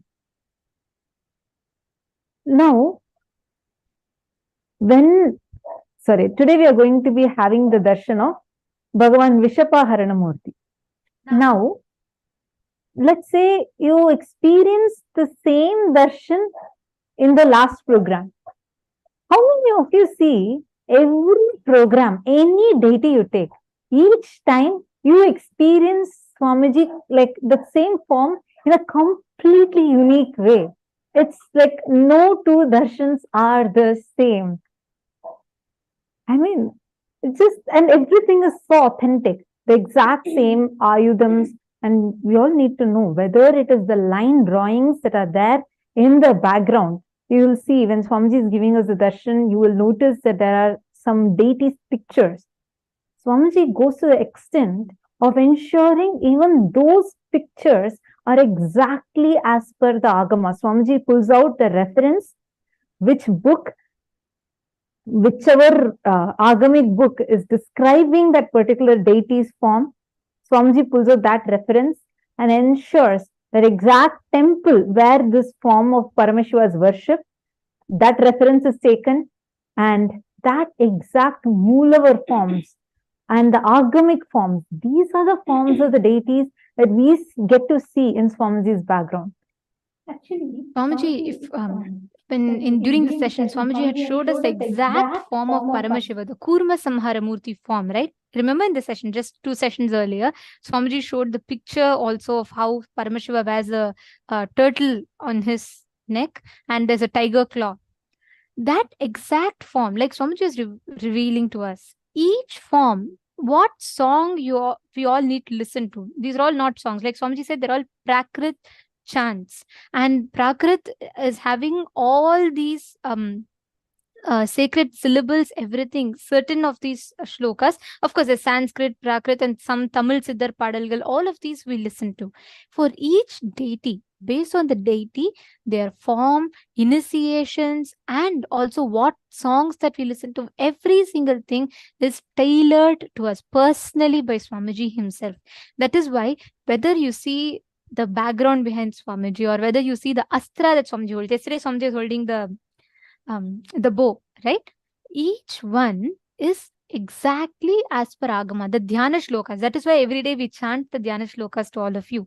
Because how exactly the Agama describes that particular form of Paramashiva, precisely in that same form, Swamiji gives darshan to us.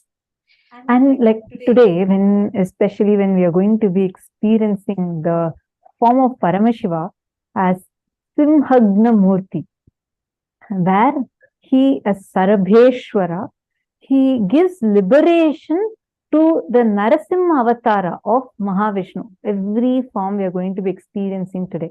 All these various forms are the forms of Paramashiva, where he gives liberation to various deities of Mahavishnu. Whenever Mahavishnu had incarnated, to liberate him from that body, Paramashiva takes an incarnation, an avatar, and gives the liberation.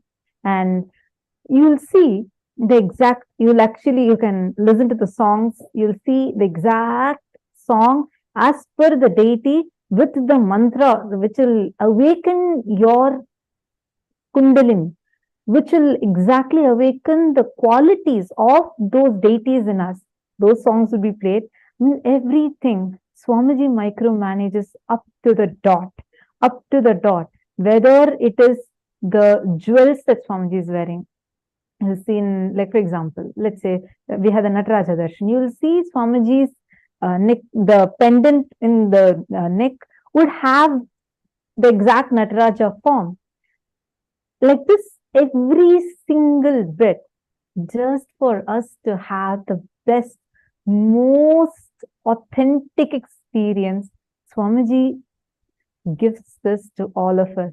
I mean, all of us are enjoying all the 64 forms of Paramashiva, and each day we are thinking, God, what form is Swamiji going to be coming in today? And how, like you'll see, like each of those deities in real life, you getting to experience them in real life, physically. That is the very science of Bhava Samadhi Darshan.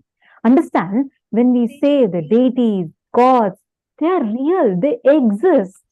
They exist in Kailasa. When we learned about the 14 planes of existence, the beings really exist there. The science of making the higher level beings land in this plane is unique to Hinduism. And there's even more rare science, which is only known to a small group of Hindus, which is the science of Bhava Samadhi Darshan, where when an avatar descends, he embodies, he can, like Swamiji explains, that our consciousness is actually like an airport where the divine beings can land in. That is what we experience during the darshan. When Swamiji is giving us darshan as Simhagna Murti, Sarabheshwara, literally Bhagavan Sarabheshwara's form of Paramashiva lands inside Swamiji and manifests through the physical form of Swamiji, where the Nijavatara manifests the pure consciousness, the being, and the physical embodied form. All the three of those deities, that is called as Bhava Samadhi Darshan. This science is extremely sacred, secret, rare science, known only to the Hindus.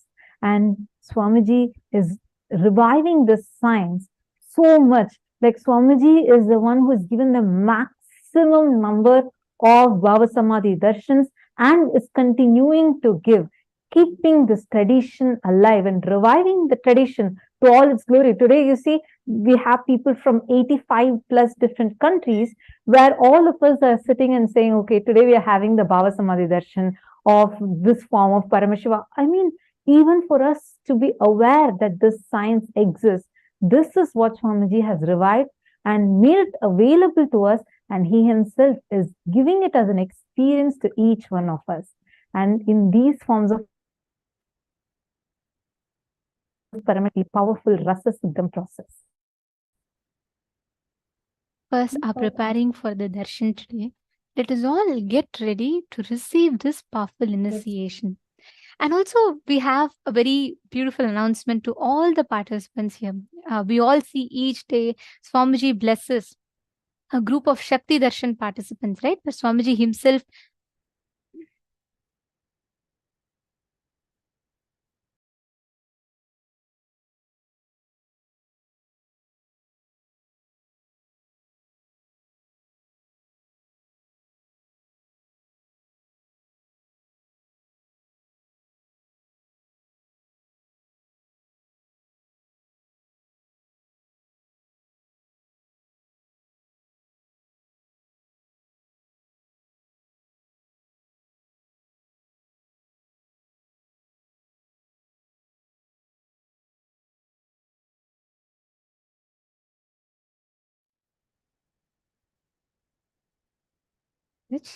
so every day we see that a group of exclusive participants get to hear the blessings directly from Swamiji. Of course, all of us receive the blessings in the chat. We all get the blessings directly from Swamiji in the chat. But every day, the Shakti Darshan participants, they all get the blessings directly, where Swamiji calls their names and Swamiji blesses each one. They're all the participants who have offered the Pratyaksha Pada Puja to Swamiji, and they're all receiving the blessings after they offer the Pratyaksha Pada Puja to Swamiji. And many of you had requested even yesterday that how you can offer to Swamiji and how you can get these blessings from Swamiji. So on the coming September 19th of September, on the auspicious occasion of Ganesha Chaturthi, every one of you have this amazing opportunity of offering the Pratyaksha Pada Puja. Yesterday we had shared with you all. To all the participants, just to make sure none of you are missing it once again, we'd like to take you all through very quickly. We'll share the link in the chat for all of you. The support desk team will be posting the link in the chat. On the 19th of September, Swamiji himself will be accepting the Pratyaksha Pada Puja and the Tulabharam Seva. We will be explaining to you all more on that elaborately. But the Pratyaksha Pada Puja is where you can offer your love, your gratitude to Swamiji in the form of Pratyaksha Pada Puja. And in your name and for your entire family, the Pada Puja will be offered in the temple and the Sankalpa will be chanted. And Swamiji will himself directly bless you and your entire family. You get to ask boons to Swamiji himself directly. So this is an exclusive opportunity for all of us on the 19th of September. So if any of you are interested, you'd like to make the offering, you all can head to events.kailasa.org/payment. The link will be posted for all of you in the chat. So you all can head to the chat. The support desk will be posting the link. And now, let us all prepare ourselves for the darshan.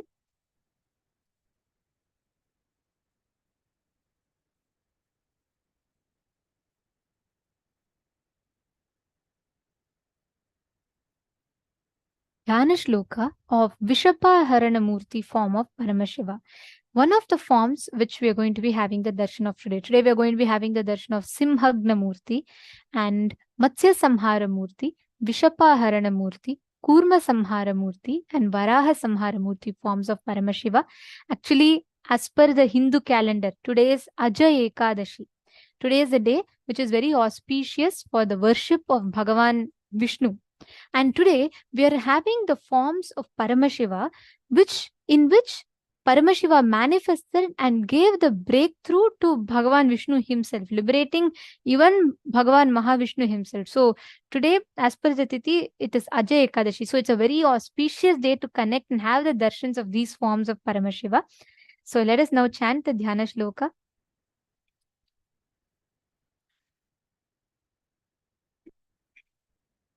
अभयवरदहस्तं टङ्कसारङ्गयुक्तं शशिधरमहिभूषं पीतवस्त्रं त्रिनेत्रम् शिवमसितकलाट्यं तं वृषारूढदेवं विषहरणकमीशं चित्रपिञ्चाट्यरूपम्. Form of Vishapaharana Murti is as follows. Having the Abhaya and Varada, the Tanka and the bow, he is wearing the crescent moon on his forehead.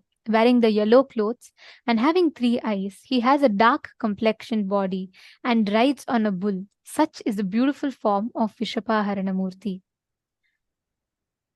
And today, all of us are going to be having the darshans of these auspicious forms of Paramashiva. Every one of you that are sitting here, each one of you can ask any boons that you want. Like Swamiji was explaining in the session, revealing in the session to us today.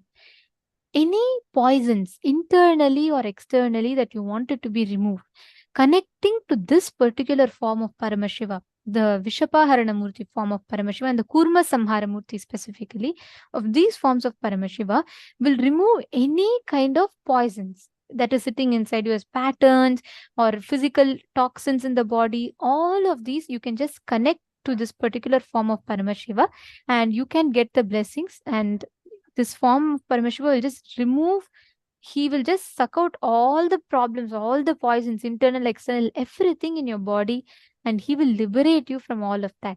Just like how Paramashiva bestowed that liberation even to Kurma, the form of Mahavishnu, same way Paramashiva will be liberating us from all the delusions. Swamiji is himself going to be conducting this powerful alchemy process for us, where he'll be liberating us from all these delusions and giving us the ultimate awakening of Kundalini.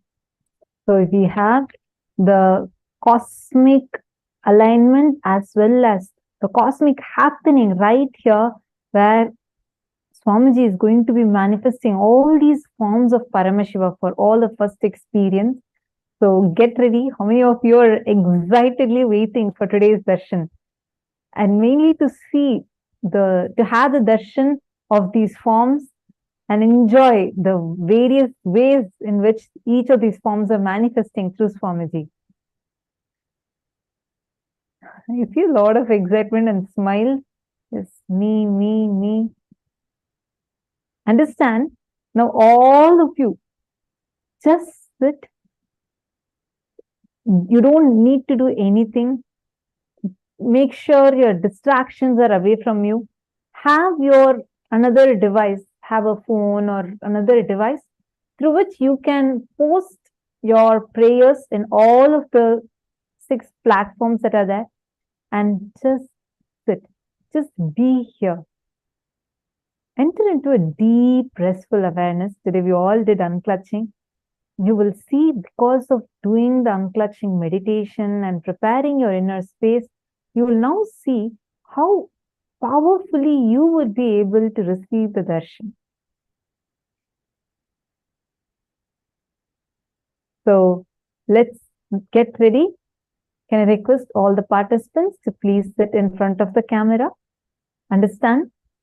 Especially the participants sitting on the two-way video conferencing. All of you are not just receiving the Diksha alone, you're receiving one more special initiation, the Nayana Diksha, where just through a look, Swamiji transmits these initiations to you. Understand, during the darshan, Swamiji personally sees every single participant. He goes screen by screen and sees every single participant. So make sure you're sitting in a well-lit room. Make sure that you're clearly visible. You don't want to miss this chance where the avatar's eyes fall on you and he gives his very Shakti to you. See a lot of you smiling widely. Yes, Swamiji really sees every one of us. All the participants on the two-way, be informed, each of you are being directly seen by Swamiji. Individually, Swamiji sees every single screen. And Swamiji blesses and initiates each one of you personally. That is why it's completely different from when you sit and watch on YouTube versus sitting and having the darshan through the two-way video conferencing. Let us all now get ready to receive the darshan and the very powerful Rasa Siddham process. Please sit straight with your head, neck and spine in a straight line. Chant the Mahavakya. Om Nithyananda Paramashivoham.